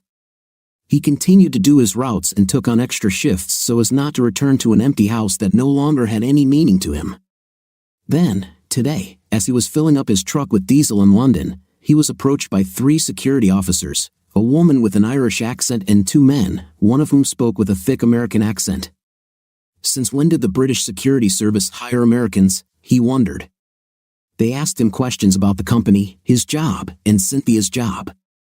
He responded mostly in generalities, not wanting to anger anyone from MI5 or MI6 and not wanting to accidentally give out too much information about the company. Becoming a target for security was the last thing he needed. Of course, he had no idea where Cynthia was now or when she would return. They seemed to accept what he told them and left. Nervously, he finished filling up the gas and got on the freeway heading north. He looked in the rearview mirror and thought there was a car following him. Nerve paranoia, maybe, but he wasn't going to risk giving them a reason to target him. The journey north was long and exhausting, even more than usual.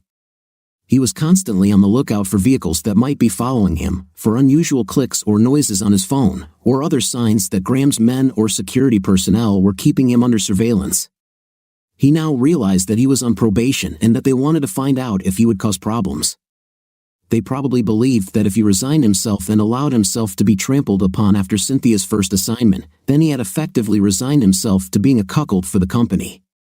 "You can't wait," he grinned. "But what can I do?" Finally, he returned to base and turned in the truck. His next destination was his favorite pub, where he planned to have a beer. He thought a car was following him and noticed it was parked opposite the pub.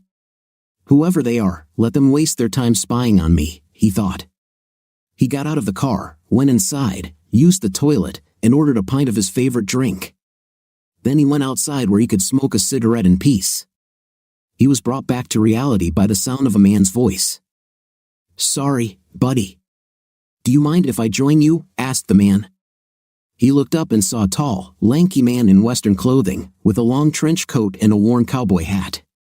He looked like a character from an old American Western. Stunned, Derek was at a loss for words for several moments.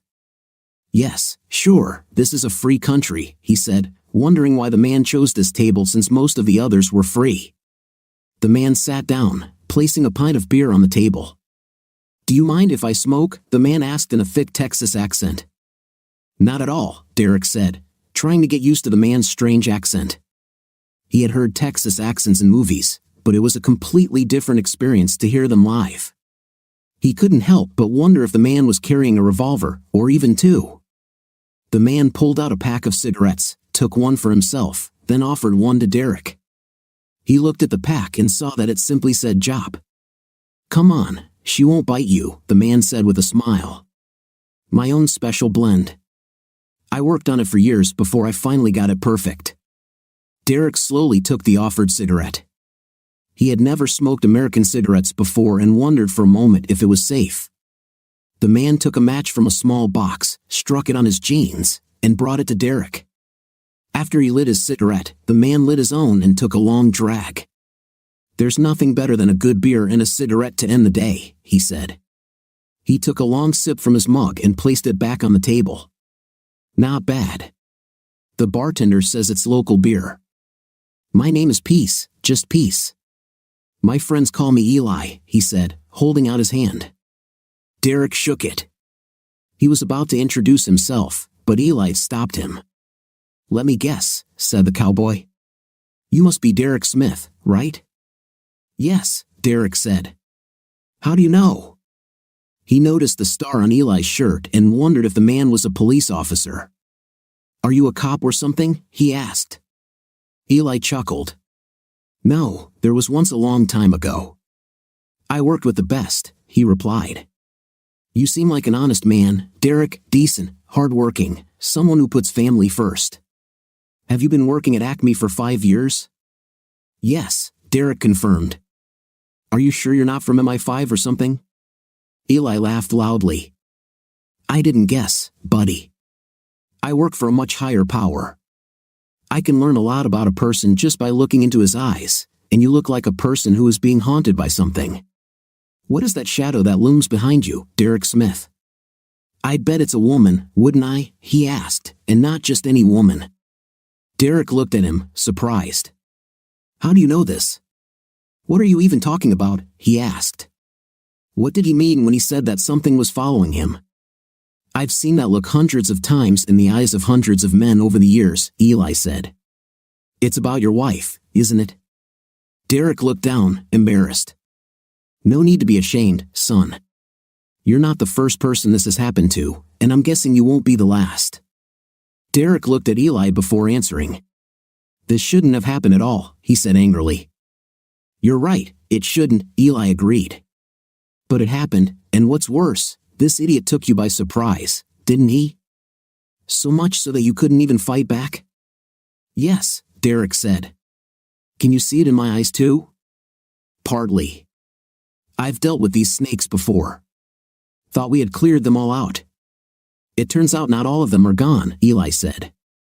Have you encountered Acme yet? Yeah, about 2 years ago. Of course, this was before the company imploded and sold off most of its international assets. Do you want to know what's the worst? Eli asked. What? Derek inquired. It was all because of the same thing that's happening to you now, Eli said. Have they done this before? Derek asked. That's how they did it, Eli confirmed. I thought they learned their lesson. Apparently not. So what do you say? Are you ready to put everything in place? Derek looked at the cowboy and saw determination on his face. Yes, he said. I'm ready. Great, Eli said with a smile. Don't worry about anything, buddy. We will deal with your situation before you can blink, he added, standing up. Derek raised his head, looking at him. Why me? He asked. Why not? Eli responded. You're one of God's children, right? Derek remembered how his mother took him and his sister to church every Sunday. However, he hadn't attended church since he married Cynthia.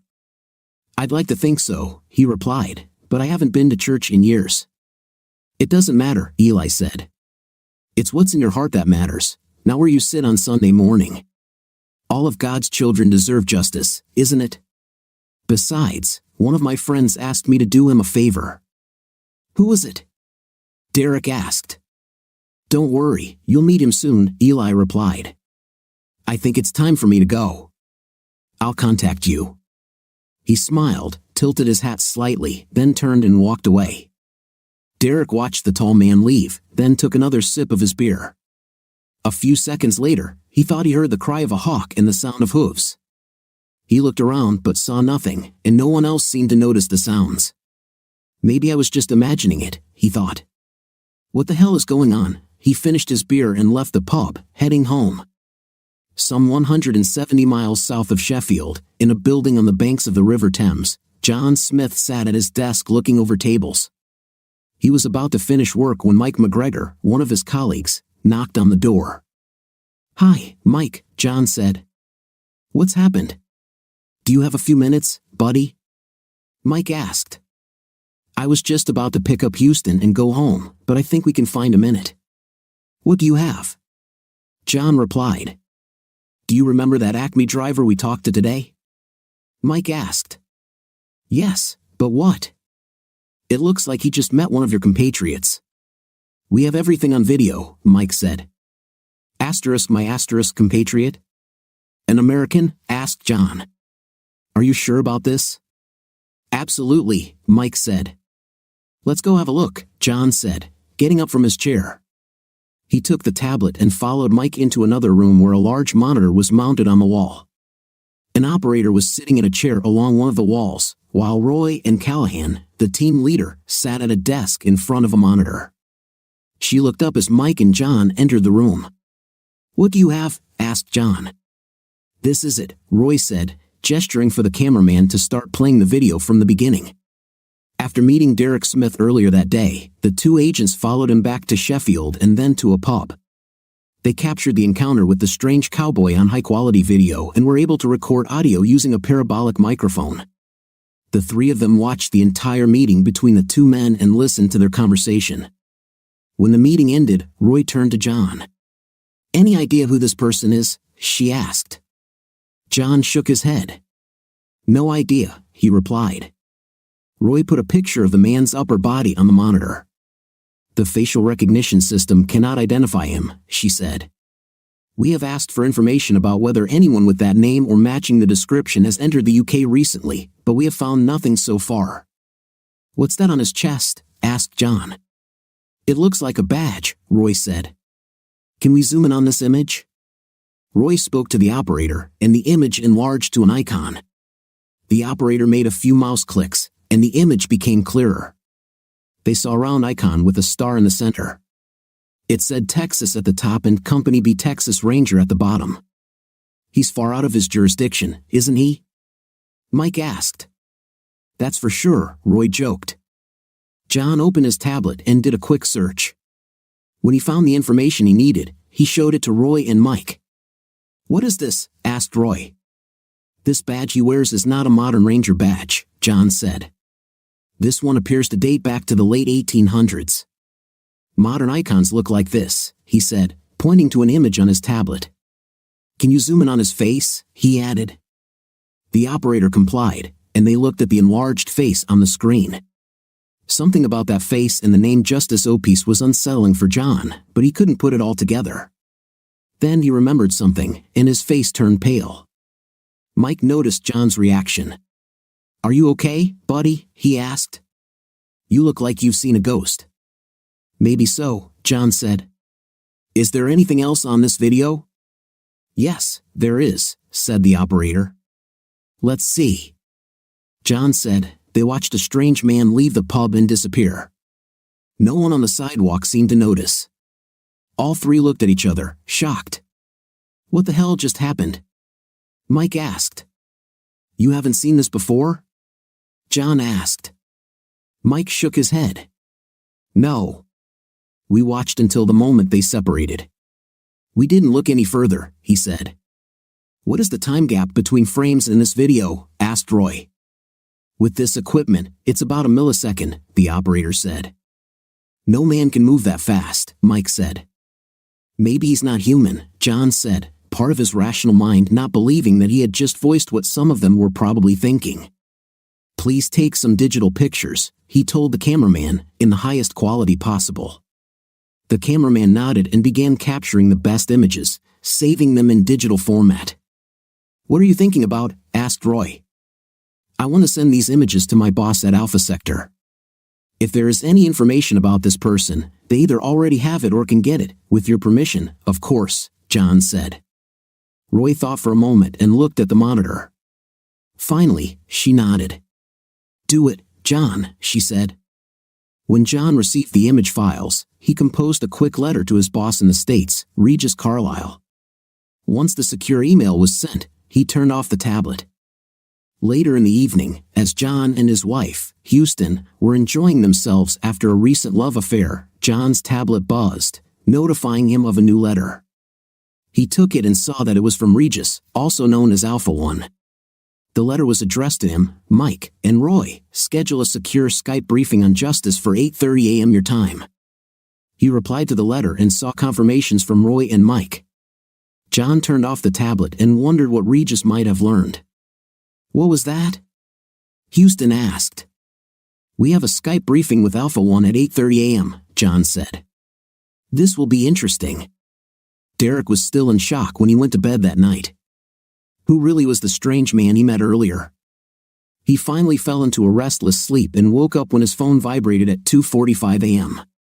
He looked and saw that it was a message from Cynthia. I'm coming home tonight, she wrote. I kiss you. I miss you. He snorted as he read the message, then threw the phone back on the nightstand without answering. Well, yes, of course, he thought. Meanwhile, half a world away on a ranch in Texas, Amos and Danny Jones had just given their two small children a bath and were dressing them in their pajamas when they heard a knock on the door. Could you open the door? Danny asked her husband. Of course, Amos said, kissing his pregnant wife before standing up. He went to the door and saw his grandfather on the threshold. Grandfather, come in, he said. You know you should never knock. Eli smiled and hugged his grandson. Well, I just like to be polite, he replied. At that moment, the two children, hearing the distinctive voice of their grandfather, Eli, ran into the living room in their pajamas. Danny followed them into the room. Grandfather, they exclaimed, raising their hands up. Eli smiled and picked up both children. I see you are already getting ready for bed. Do you think your mom will let me tell you a bedtime story? He drawled in a Texas accent. Of course, Danny answered with a smile. Eli smiled back, noticing the woman's pregnancy. I see you're getting ready for a new edition, Eli said, winking at Amos. Yes, Danny answered. You better talk to your grandson about this, she added with a smile. Eli laughed and picked up the babies. A fairy tale, grandfather. A fairy tale, please, begged a little boy named William. Of course, Eli said, heading towards their bedroom. Have I ever told you about Bill McDonald? He was one of the most famous Texas Ranger captains of all time. I traveled with him at one time. He's the one who gave me this badge, he added, showing them the Ranger badge he always carried with him. After the Brownsville raid in 1906, it was said that he could attack hell itself with a bucket of water if he had to, he said. The children's eyes widened in surprise as they listened to their grandfather. Wow, William said. What happened to him? He died of pneumonia in Wichita Falls in 1918. Do you know what they wrote on his grave? No. What? What he once told me, no man who is on the side of evil can resist the one who is right and continues to act. I will never forget it, and don't you ever forget that either, Eli said. I won't forget, grandfather, said William. Eli nodded. Now close your eyes and go to sleep. Do you hear me? Yes, Grandpa, the baby answered. The girl, named Elizabeth, smiled and extended her hands. I love you, Grandpa, she said. Eli smiled and hugged her, kissing her forehead. And I love you, honey, he said. I love you too, Grandpa, William repeated. Eli hugged him and kissed his forehead. And I love you, son, he said with a smile. Maybe next time I'll come early, and we can all go fishing together, okay? The children smiled and nodded. Eli stood up and left the room, joining Amos and Danny. Amos met him with a bottle of beer, and the three went out onto the back porch, where the two men lit cigarettes. So, what's going on, Grandpa? Amos asked. Do you remember that incident with Acme 2 years ago? Eli asked. Yes, we remember, Danny answered. Looks like they're back at it, Eli told them. I thought they had collapsed and sold off most of their assets, Danny said. It is, Eli replied, except one of their overseas branches is still running. Danny and Amos exchanged glances. They never forgot that incident 2 years ago. How can I help, Grandpa? Amos asked. Nothing right now, son, Eli replied. Besides, I don't think those Brits would appreciate you bringing your Winchester rifle with you. That didn't stop us in Albania back then, Amos said. The situation was different then, son, Eli said. He looked at Danny before continuing. Do you think you can help somehow, legally? Danny shook her head before speaking. I'm afraid not, Grandpa, she replied. I don't know anything about British laws, and even if I did, I doubt that anyone there would listen to me. I was afraid you would say that, Eli replied. I'm sorry, Grandpa. You know I'll do whatever I can to help, she said. I know, Danny, he said. I can ask around. Maybe someone can make requests for me, she said. Eli nodded. Any help will be helpful. Thank you very much, he said. Now tell me about my new grandson. The next morning, John, his wife Houston, Roy, Mike, and Ross Carter, Roy's manager, gathered in a conference room with a large monitor on the wall. A secure Skype connection was established, and the wrinkled face of Regis Carlisle, John and Houston's boss in the States, appeared on the screen. He looked at the group carefully with his one good eye before speaking. Well, you're finally awake, he said with a grin. Good morning, boss, John said. Good morning, Alpha One, Ross added. Were you able to find anything from the information John sent yesterday? Actually, it worked, Regis said. I take it you were unable to identify this person using facial recognition? Exactly, replied Royan.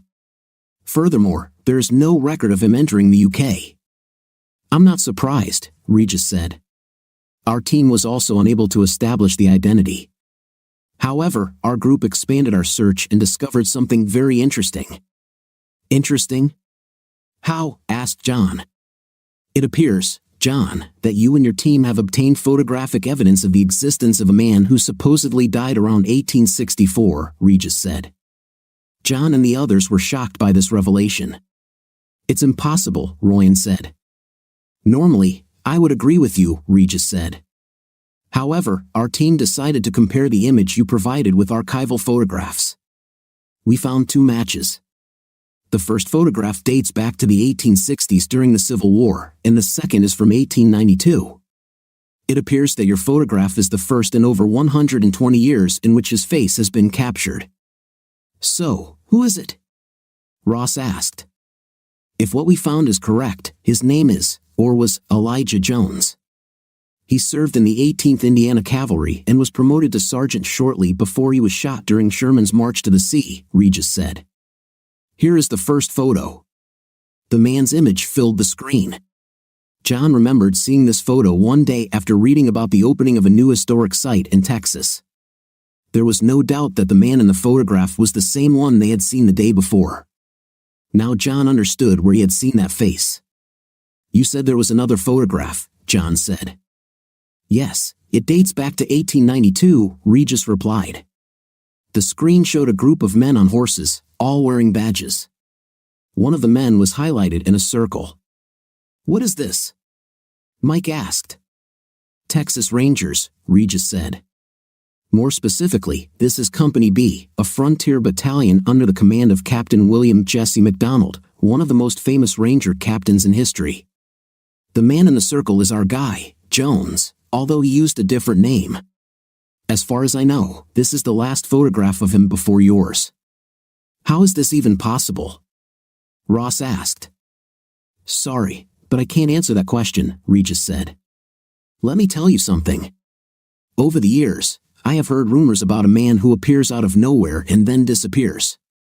Nothing official, mind you, but I've heard enough to take notice. For years, I thought these were wild tales, ghost stories, or old wives' tales. But now, with this photo and video, I don't know what to think.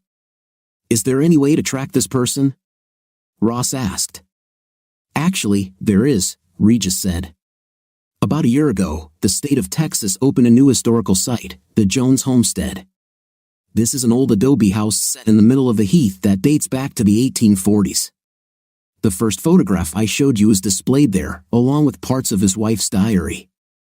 It turns out the woman who helped make this possible is a lawyer named Danny Jones. She is married to a descendant of Elijah Jones and lives in Texas with their 2 children. Interesting, said Royan. Is there any way I can get acquainted with this diary you mentioned? Of course, Regis replied. After the manor house became a landmark, the family insisted on publishing the diary at the insistence of the State Historical Society. You can order a copy from Amazon if you'd like. But there is something else you should know about Mrs. Jones. What exactly? Ross asked. She's an attorney who played a key role in the destruction of Acme Enterprises 2 years ago, Regis said. I see, Ross said, intrigued. Well, I think we need to arrange a meeting with Mrs. Jones in Texas. Do you agree? I completely agree, Regis replied. But I have one question. Which? Ross asked. What is your interest in Acme? Regis asked. We have reason to believe that Acme was involved in the development of the compound that was used against John last year, Royan said. Regis nodded. I see, he said. Royan, I want you to go to Texas to see Mrs. Jones. Ross said immediately, we need to get to the truth. That's right, she replied. Ross turned back to Regis. Thank you, Regis, he said. You're welcome, Regis replied. Keep me posted. Absolutely, she replied before the connection was cut off. Derek returned home and was not surprised to find Cynthia not there. He washed up and prepared dinner for himself, a lamb curry recipe his mother had shown him years ago. He had already eaten half the dish when he heard the door open. Looking up, he saw Cynthia enter the house, dragging luggage behind her. I'm home, she announced. Oh, this smells so good. I'm terribly hungry, she said, walking toward him with arms outstretched for a hug. He raised his hand to stop her. She looked at him, surprised. "You smell," he said. She recoiled from this. "I took a shower earlier," she said. "I can still smell them on you," he said in a cold, hard voice. She stepped back and looked at him in surprise. She tried to change the subject. "This curry smells wonderful. Can you leave me some?" "I cooked just for myself," he said. "You weren't home, and I'm already used to cooking for only one. But you can eat the leftovers." "I've lost my appetite." "Let me put my things away first," she said, grabbing her luggage.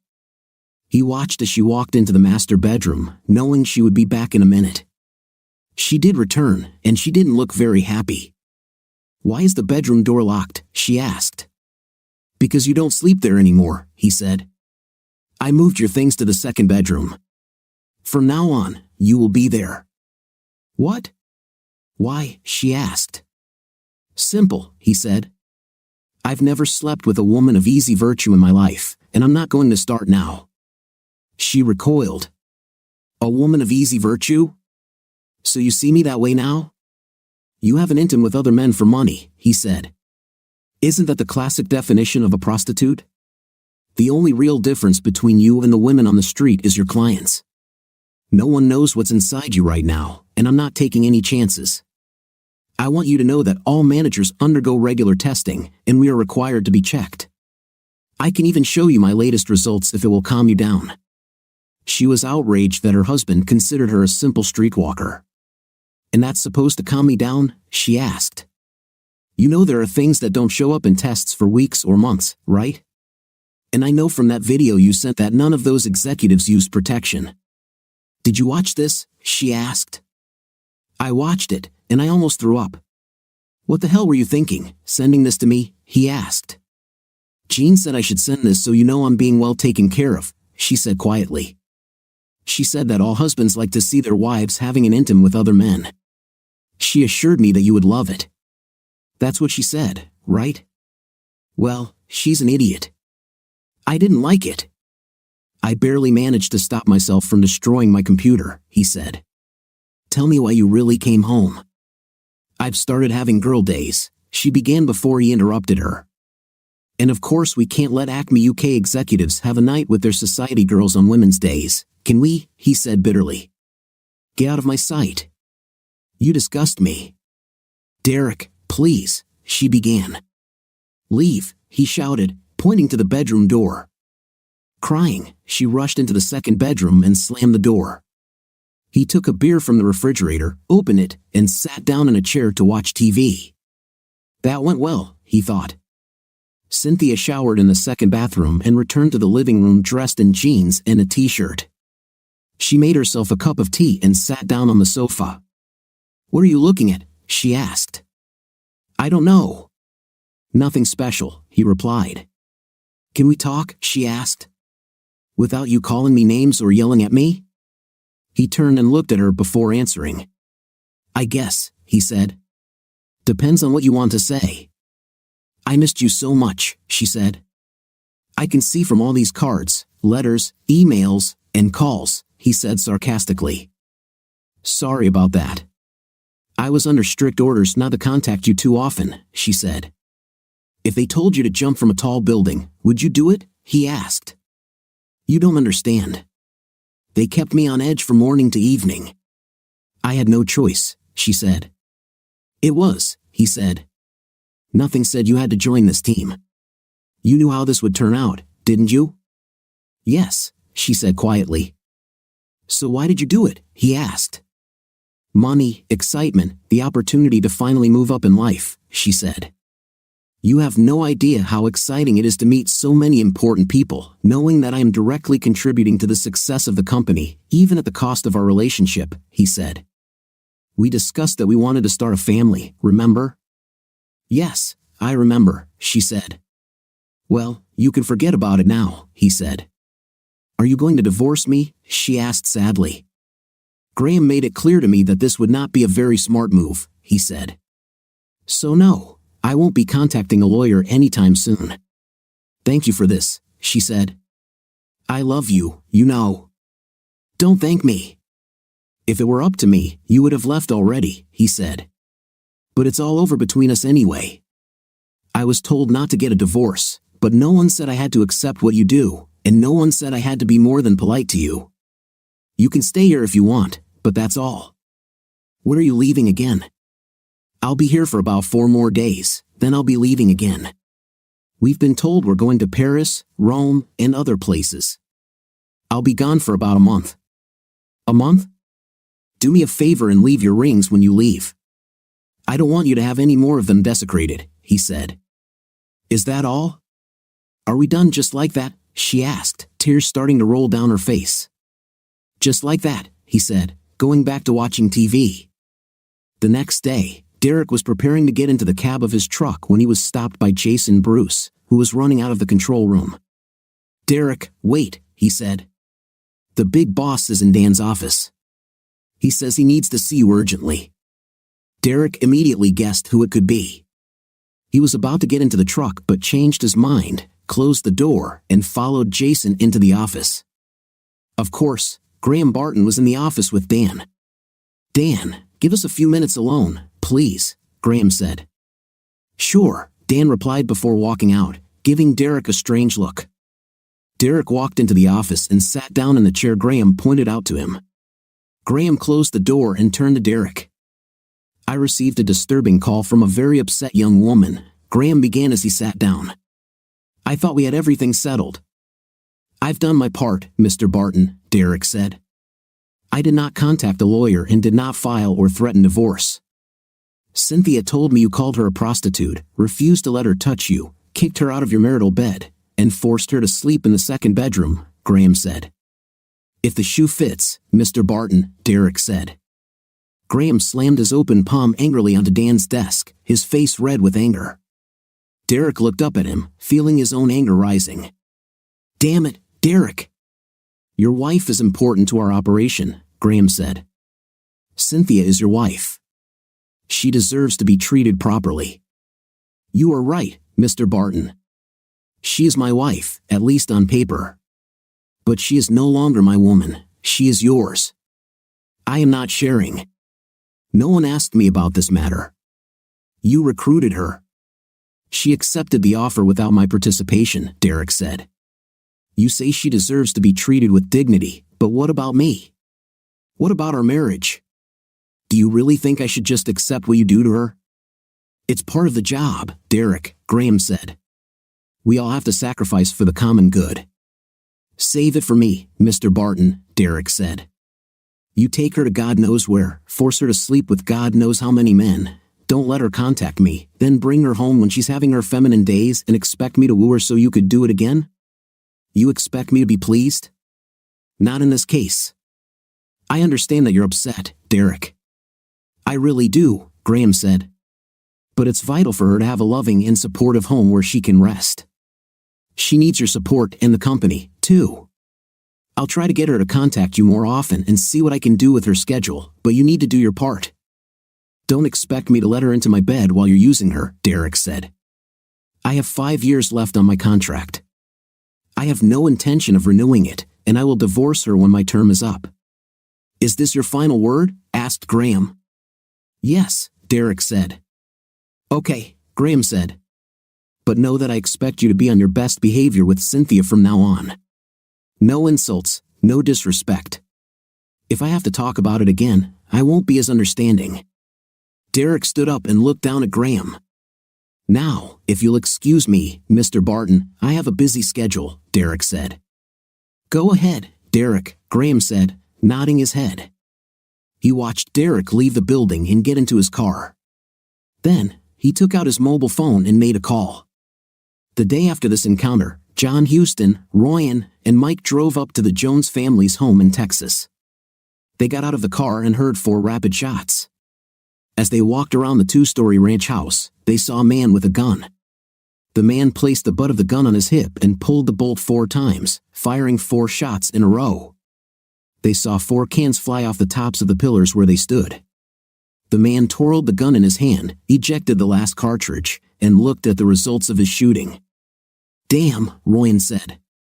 The man heard them and turned to them. "How can I help you?" he asked, holding the gun in one hand. John was the first to approach him. "Are you Amos Jones?" he asked. "Yes, I am Amos Jones," the man replied. "Who are you?" "Special Agent John Smith," John said, showing his ID.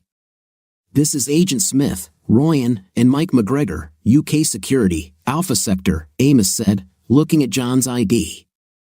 "I can't say I've ever heard of you." "And that's good," John said with a smile. "Are you two from the UK Security Service?" Amos asked, looking at Ryan and Mike. "Yes, we are," said Ryan. "Yeah," Amos said. "Well, this is Texas, not Britain. A little out of your jurisdiction, isn't it?" "They are part of a joint task force working in cooperation with the U.S. government," John said. "Is your wife Danny Jones?" "Yes, she is my wife," Emma said. "Why are we somehow in trouble?" "No, not at all," said John. "We would just like to speak with you and your wife for a few minutes regarding a situation that has arisen. Would that be possible?" Amos looked at them all carefully before answering. "I think so," he finally said. "Come inside, it's getting a little hot in here." He pointed them toward the house. "I've never seen anyone shoot like that," Mike said. Amos laughed. "I think not," he said. "If you don't mind, what kind of gun is this?" "Winchester Model 1892, Mike replied. "Yes," said Amos. "Maybe one day I'll pass this gun on to my grandson. That's how things are done here." Amos opened the door and motioned for them to come inside. Ryan was struck by how similar Amos was to the man they had seen in Sheffield. He took off his hat, hung it on a hook near the door, then put the gun in the gun cabinet and locked it. "Danny, we have guests," Amos shouted. Everyone saw a pregnant woman coming out of the kitchen. "Special Agent John Smith," John said. "This is Agent Smith, Ryan Callahan, and Mike McGregor, UK Security." "Am I 5 or am I 6? Asked Danny. "Does it matter?" Ryan asked in surprise, amazed that a Texan housewife could know the difference. "I guess not," Danny said. "Smith, are you two married?" Danny asked, looking at John and Houston. They looked at each other, and Danny was able to determine that they were indeed married. "Isn't this a little weird? Isn't this a direct violation of federal regulations?" "Special circumstances," Houston said. "I see," she said. "Well, I just finished making a pitcher of cold lemonade. Would you like some?" "My Denny makes the best fresh squeezed lemonade this side of the Pecos River," Amos said. "My kids and I just love it." "The main thing is that it is cold," said Ryan, wiping the sweat from her face. She couldn't believe that people could live in such heat. Amos laughed. "Welcome to Texas, ma'am," he said with a grin. "Please, sit down." They sat down, but not before Mike noticed a partially opened pack of cigarettes on the mantelpiece. On the white package, it said "Job." He picked it up to show the others. "Do you smoke, Mr. Jones?" he asked. "Every now and then," Amos said. "What's the problem?" "No problem. I've just never seen a brand like this before," Mike said. "These cigarettes were rolled by my grandfather," Amos said. "So, what do you want from us?" he asked after Danny returned with a tray of glasses. Houston took the photo out of the folder and handed it to Amos. "What can you tell us about this man?" he asked. Amos looked at the photo and showed it to Danny. John and Houston watched them closely. They could see the hidden communication that took place between spouses when they looked at a photograph, the smallest changes in expression that can distinguish a lie from the truth or an admission from ignorance. John's instincts screamed that both people in front of him did not have the slightest hint of any noticeable reaction. Their composure spoke of their strength of character. John felt strong, large vibrations, not bad, but powerful. Ryan and Mike noticed the same thing as they watched the couple. "Where was this filmed?" Amos finally asked. "Sheffield," Ryan replied. "It's a town in the north of England," she added as he looked up at her. "Northern England," Amos repeated. "Well, it's obvious that this guy could use a new hat, don't you agree, dear?" "I agree," Danny said. This didn't seem to please their guests very much. Mr. Jones, John said, we already know who this man is, or rather who he was. Amos and Danny looked up in surprise. We know that this is, in fact, Elijah Jones, former sergeant of the 8th Indiana Cavalry. He is the same man as in the photograph over there, he added, pointing to a framed black and white photograph on the table in the corner, a copy of the photograph used in the old manor house. Well, I admit the resemblance is striking, Amos said, but you really don't expect me to believe that a man shot by Confederates in 1864 is walking around northern England drinking beer, do you? I've heard all sorts of stories, but this one breaks all records. Mr. Jones, this photograph was examined by experts in 2 countries, Royan said. We also have an audio recording of this man's voice. Do you have the dead man's voice on audio? Said Amos seriously. I've heard everything now. Maybe you should start a TV show or something. Mr. Jones, let me remind you that failure to cooperate with federal investigators could result in you being charged with a crime, John said. Amos looked at Danny, who nodded slightly. We heard this person talk about having dealt with Acme before, about 2 years ago, Mike said. The Acme facility in Albania was attacked before he died. The only survivor of this attack described a man very similar to the one in this photograph. He also described a young man firing a rifle very similar to the one you were using when we pulled up. Shortly after this incident, Acme sold most of its overseas assets, John said, but not before agreeing to a very large settlement with you, Mrs. Jones, and one Mike Bradley. All of these transactions were legal and within the law. I know, Danny said. We just find it interesting that this person mentioned Acme, given your history with them. So what do you want from us? Amos asked. We want to know what this person is doing in the north of England and why he is interested in Acme, Royan said. Then perhaps you should ask me directly, looking me in the face, instead of pestering my grandchildren, came a voice from above. They looked up in surprise, trying to figure out where the sound came from. As soon as they looked, the room darkened, and the temperature dropped several degrees. The shadows began to move and finally gathered in the room directly in front of John and Houston. They looked up and saw the figure of a cowboy, as if something out of an old American Western, his eyes blazing with fire. Standing before them was Elijah Jones. John stood up. Elijah Jones, I believe, he said. The man nodded slowly, not taking his eyes off John. Houston, Royan, and Mike sat as if hypnotized, unsure of what to think about what was happening. I guess so, Elijah said. You have a question for me? Ask away. Okay, Mr. Jones, John said. What interest do you have in Acme, UK? Justice, Elijah said. I don't understand, John said after a few moments. For what? Because they took what did not belong to them. Because they destroyed what was created by God himself, Elijah replied. On what basis are you acting? Asked Royan. Elijah looked at her, and his eyes flashed. On the high ground, ma'am, he said. On the same thing that brought light into existence, on the same thing that knew you even before you were formed in your mother's womb. Are you some kind of angel? Mike asked. No, Elijah replied. A ghost, maybe, asked Royan, hardly believing it. Elijah replied, then why do you care about Derek Smith? Because I asked him to, said another voice. They looked and saw another figure appear next to Elijah.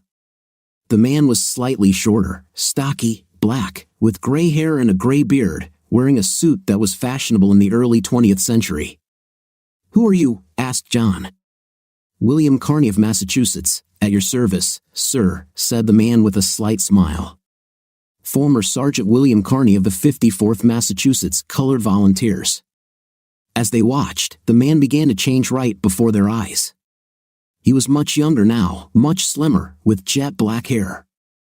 He wore the distinctive dark blue uniform of a Union soldier, with wide stripes visible on the sleeves. There was a medal on his chest. Sergeant Carney was the first of his line to receive the Medal of Honor, Elijah said. He nearly died during his unit's attack on Fort Wagner in 1863, but he held the banner aloft, and it never touched the ground despite his wounds. What do you mean? Asked John. What do you call them? African Americans, Elijah said. You know, only 88 African Americans have ever received this medal out of almost 3,500 awarded. This is hardly fair considering what they have done and how much blood they have shed for this country. Do you agree? What does Derek Smith have to do with you? Mike asked. The black man reappeared as he was before. The young soldier disappeared. Derek's ancestors and mine were related, he said. They were separated in the early 1800s, before your country abolished slavery in 1833. This happened often in those days. My ancestors were taken to Virginia, where I was born in 1840, a slave. Derek's family remained in the Caribbean until the 1950s. My family eventually gained freedom and moved to Massachusetts.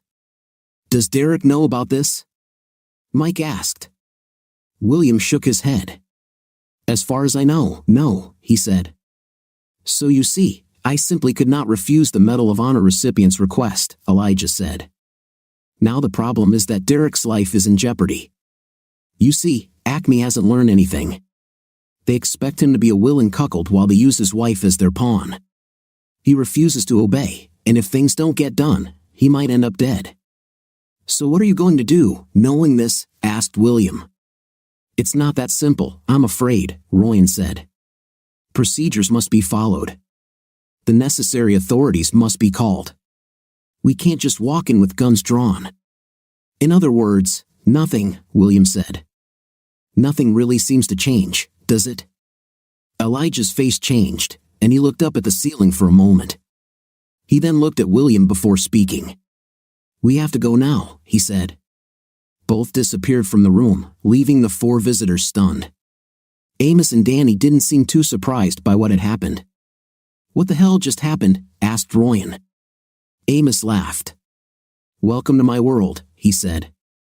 John, Houston, Mike, and Royan slowly sat up, their minds gradually processing the events of the last few minutes. How the hell am I going to report this? John asked himself. After a few minutes of awkward silence, Royan's cell phone vibrated. Callahan, she said, answering the phone. What? When? Are you sure? Okay, we're almost done here in Texas. We'll be on the first flight home. She ended the call and looked at the others. It was Ross, she said. There has been a major accident on the M1 south of Sheffield. An Acme lorry appears to have lost control and gone off a cliff. Who was the driver? Mike asked. Derek Smith was the one who signed him out. But what? Asked John. There was no one there, she said.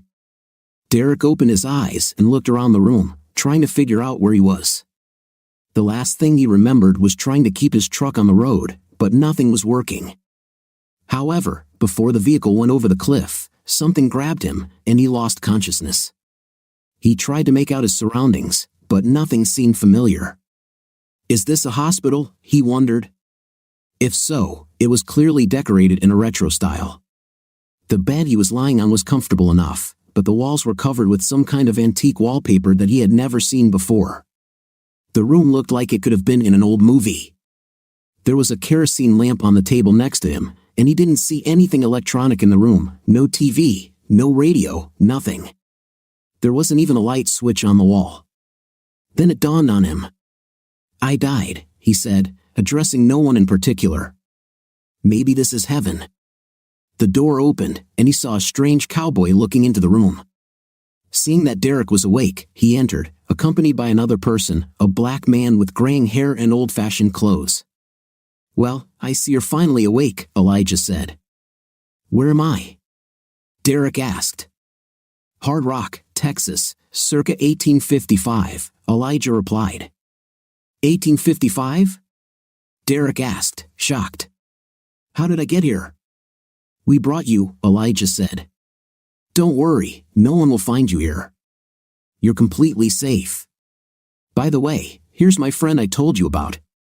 His name is William Carney. William, this is Derek. William extended his hand, and Derek shook it, looking into the older man's face with some confusion.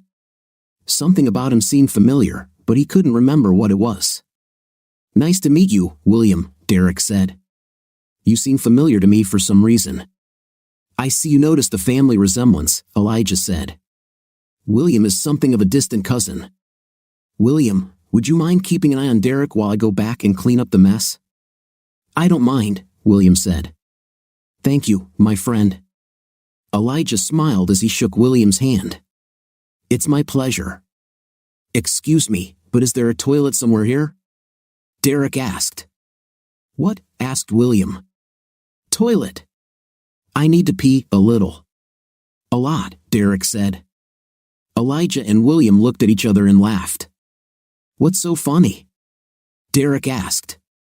I'll leave it to William, Elijah said. See you, buddy. The day after the accident, Graham Barton watched the news and smiled. His guys completed the task exactly as he asked. The truck exploded after the driver lost control and burned so badly that no remains could be identified. Now this restless driver would no longer cause problems. His widow would receive Derek's insurance, but due to her issues, she wouldn't be able to use the money, so he forced her to sign a document in advance, giving him control over her assets. Of course, she signed it after he had already given her the pill, but he didn't care. He laughed as he poured himself a glass of whiskey. However, his celebration did not last long. When he returned to his desk, he saw in front of him a tall, thin man dressed like a cowboy from an old American Western. Who are you? How did you get here? He demanded, remembering the old Webley Mk6 revolver in his desk drawer. He slowly opened the drawer and pulled it out. The cowboy smiled. Justice, said the cowboy. What? Asked Graham. Justice. That's who I am. Justice of the peace, and I've come to get you, said the cowboy. Stay there, or I'll shoot. Graham shouted. The cowboy laughed. Shoot? I'm already dead. Besides, haven't you heard? No one who is wrong can stand against someone who is right if he keeps moving forward. What? Asked Graham. The cowboy took a step toward him, and Graham pulled the trigger. He saw that it was no use. The cowboy was still standing there with a grim smile on his face. Graham's eyes widened in fear as he pulled the trigger twice with the same result.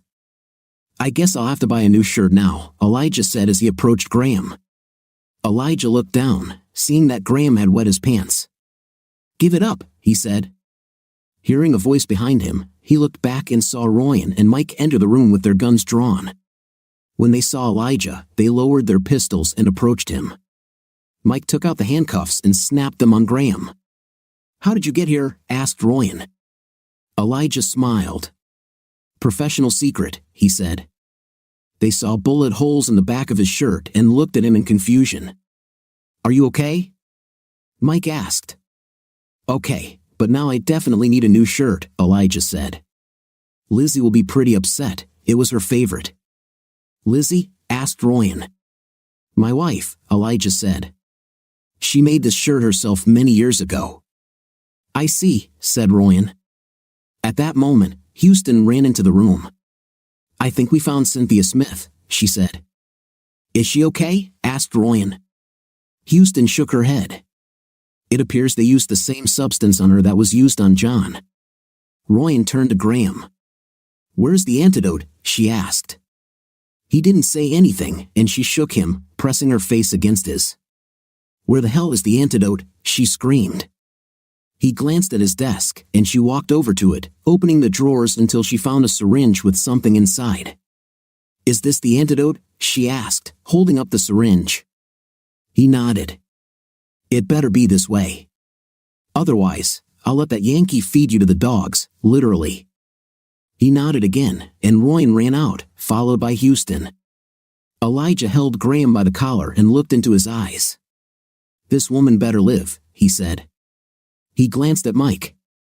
Don't worry, we've got him, Mike said. He's not going anywhere. Elijah nodded and then turned to find Ryan and Houston. He found them in another room of the mansion, standing next to the bed. Lying on the bed was a young white woman with red hair. Her eyes were wide, and she was muttering something that he couldn't understand. What's wrong with her? He asked. She was pilled with a very powerful psychotropic substance, Ryan said. What is this? Elijah asked. It's a pill that attacks the nervous system, she replied. If she's exposed to it for a long time, it could cause permanent brain damage. We've been working on an antidote for this since we first encountered it last year. While they were watching for any reaction to what Graham called the antidote, John entered the room with a uniformed policeman and 2 medics. Ryan explained what Cynthia was pilled with and handed them a syringe with the antidote. The paramedics checked her vital signs and loaded her onto a stretcher for transport to the hospital. 2 more uniformed police officers took Graham away. You got there quickly, John said. Where's Derek? He's in a safe place, Elijah said as Ryan and Mike entered the room. We got him out before the truck crashed and exploded. I'll get him back if you say the danger is over. I would wait another day or 2 to make sure, Ryan said. Graham isn't alone, he helped sabotage that truck, and I wouldn't be surprised if Cynthia was involved too. Call it serendipity. Okay, what about Graham? What will happen to him now? Elijah asked. He will be tried for his crimes, and if convicted, he will go to prison for a very, very long time, Ryan said. Elijah nodded. I hope so, he said. As for you, Ryan added, I think we might have been a little hasty in our initial assessment. Despite the very striking resemblance to a couple of old photographs, of course, it is impossible for a U.S. Civil War veteran to be alive and well to this day, not to mention drinking beer in Sheffield. Right, well, that makes sense to me, Elijah said. I'm sure our bosses will be happy to hear that, she said. Isn't that right, John? Yes, I agree. We have enough to do as it is, he said. And I'm glad to hear that, Elijah said, dropping his accent for a moment. So, we're friends now? Ryan asked. I guess so, Elijah said, holding out his hand.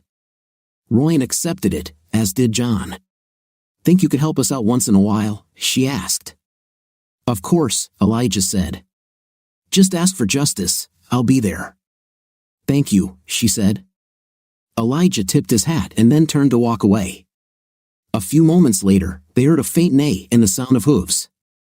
Elijah entered the saloon and saw Derek and William sitting at a table playing checkers. Each of them had a mug of beer nearby on the table. They looked like they were having fun. Well, I see you two get along great, Elijah said. Hey, Elijah, Derek said. William is rubbing my nose in it, but yeah, we're having a great time. I'm glad to hear that, Elijah said. Ready to go home?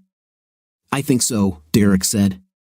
After 2 days, I wouldn't mind having a shower, and I'd be happy to use a proper toilet again. William laughed and nodded. It's time for me to go back too, he said. Yes, it's time, Elijah said. Listen, Derek, remember you have a lot of people looking out for you. Never forget that. I won't forget, Derek said, shaking William's hand. Thank you. It was an honor to meet you. And for me too, cousin. Don't worry, I have a feeling we'll meet again, William said with a smile. With those words, William stood up and left the saloon. Are you ready? Elijah asked. Yes, Derek said, with a hint of sadness in his voice. So, what did you and William discuss for 2 days? William told me his life story, Derek said.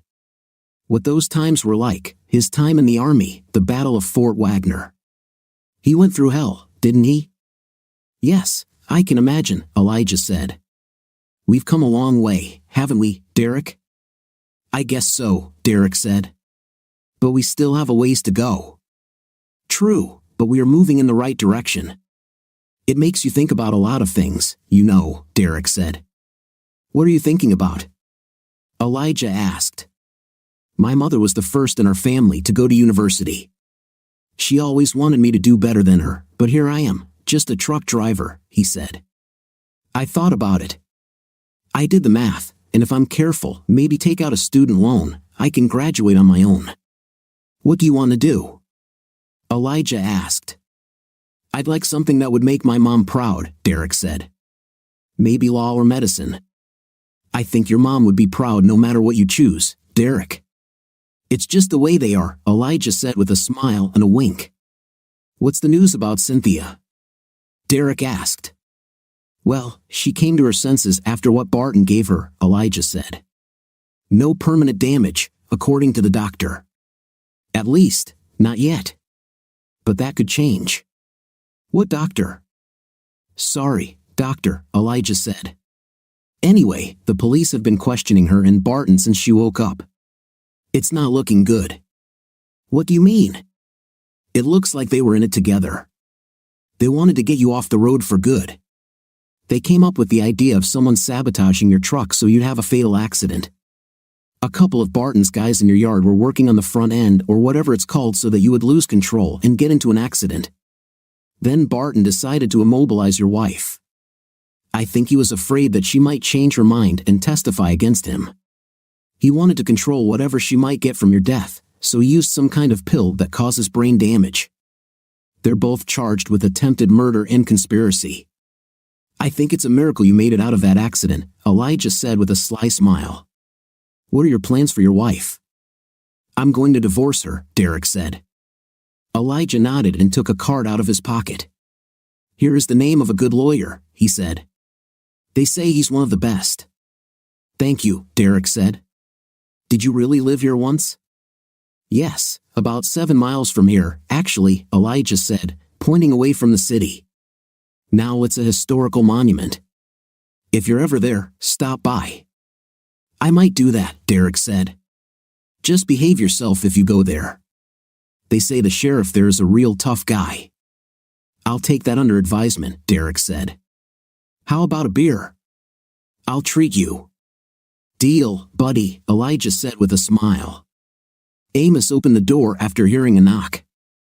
Opening it, he saw Elijah standing there with a small 4-pack of beer, a brand he had never seen before. I heard rumors that Sheffield makes some good beer, Elijah said. I think we can check if it's true. Of course, said Amos. Come in. I was thinking, if you don't mind, I'd spend the night here and take the kids fishing tomorrow, Elijah said as he walked inside. The kids would love it. Grandpa Amos said, taking the beer. He was surprised that it was already cold, so he handed one bottle to Elijah, took one for himself, and put the rest in the refrigerator. Let's go to the backyard, he said, taking the cigarettes from the mantelpiece. They settled into armchairs and lit up, enjoying beer and cigarettes while relaxing and catching up on recent events. This is actually good beer, Grandpa Amos said, taking a sip. Yeah, not bad, Elijah said. By then, Danny had joined them on the porch. Tell me, Grandpa, why did you let the British leave Barton and Cynthia behind? Amos asked. That's not like you. Well, here's the thing, son, Elijah said. I know for sure that Barton has heart problems. I think he'll last a couple of years, but no more. Then he will answer to a much higher judge. And the woman? Amos asked. Well, that psychotropic pill Barton gave her is going to cause her a lot of problems in the future. They don't know it yet. She'll spend some time behind bars, but the rest of her life will be miserable. What about Acme? Asked Danny. They will be in serious trouble for a long time. I doubt they will survive. The main thing is that justice has been served. It always wins in the long run. The trial went fairly quickly. Working with Royan's team, the local police did a good job of gathering evidence against Barton and Cynthia, and the prosecutor presented a strong case. Derek spoke confidently in court, answering the lawyer's questions directly, even when the defense tried to humiliate or irritate him. Cynthia claimed that she did not know that Barton and his men intended to kill Derek, but the prosecutor quickly and easily debunked this argument. Even if she didn't know her lover's intentions, as she claimed, the prosecutor said, she knew they intended to cause serious harm and still didn't tell anyone, making her an accomplice. The jury was very impressed by the young black man and the prosecution's arguments. When it was all over, no one from the defense, including Barton and Cynthia, could look Derek in the eye. They returned a guilty verdict on all counts. The judge imposed a harsh sentence but accepted that Cynthia was also a victim of Barton. They were taken from the courtroom and sent to prison. Derek's divorce became a no-brainer after the trial, and Amy quickly settled with him for a very large but undisclosed amount of money. The company was attacked by lawsuits and government measures and was eventually forced to close. Many other executives and managers also faced charges. Jan Stein, Cynthia's best mentor, saw where things were headed early on and decided it was a good time to find work elsewhere using her connections in the entertainment industry. "Well, now that you've won, what are you going to do with the money?" Derek's mother asked when the lawsuit was settled. "The first thing I'll do is take my holy mother out to dinner," Derek said with a smile. She was his rock during this time, and he felt he owed her. "And then I'll go to university." Her eyes sparkled at this. "Wonderful," she said. "And what are you going to study besides young girls?" "I think I want to study law," he said. She nodded. "Really? I'm impressed. You have a bright head and a lion's heart," she said. "I think you'll succeed. Tell me, son, have you learned anything from all this?" "Actually, Mom, yes," he said. She looked at him, surprised by his newfound confidence and tone. "And why?" she asked. "A friend told me recently," he said, "that no one who is wrong can oppose someone who is right if he continues to move forward." She nodded, considering his words, then smiled, her eyes sparkling. "I like it," she said. "And I completely agree. I would like to meet this wise friend of yours." "Maybe one day you can," he said.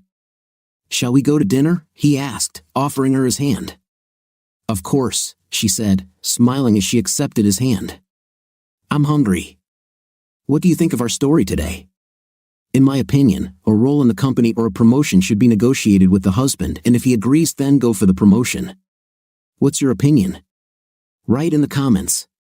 See you in the next video.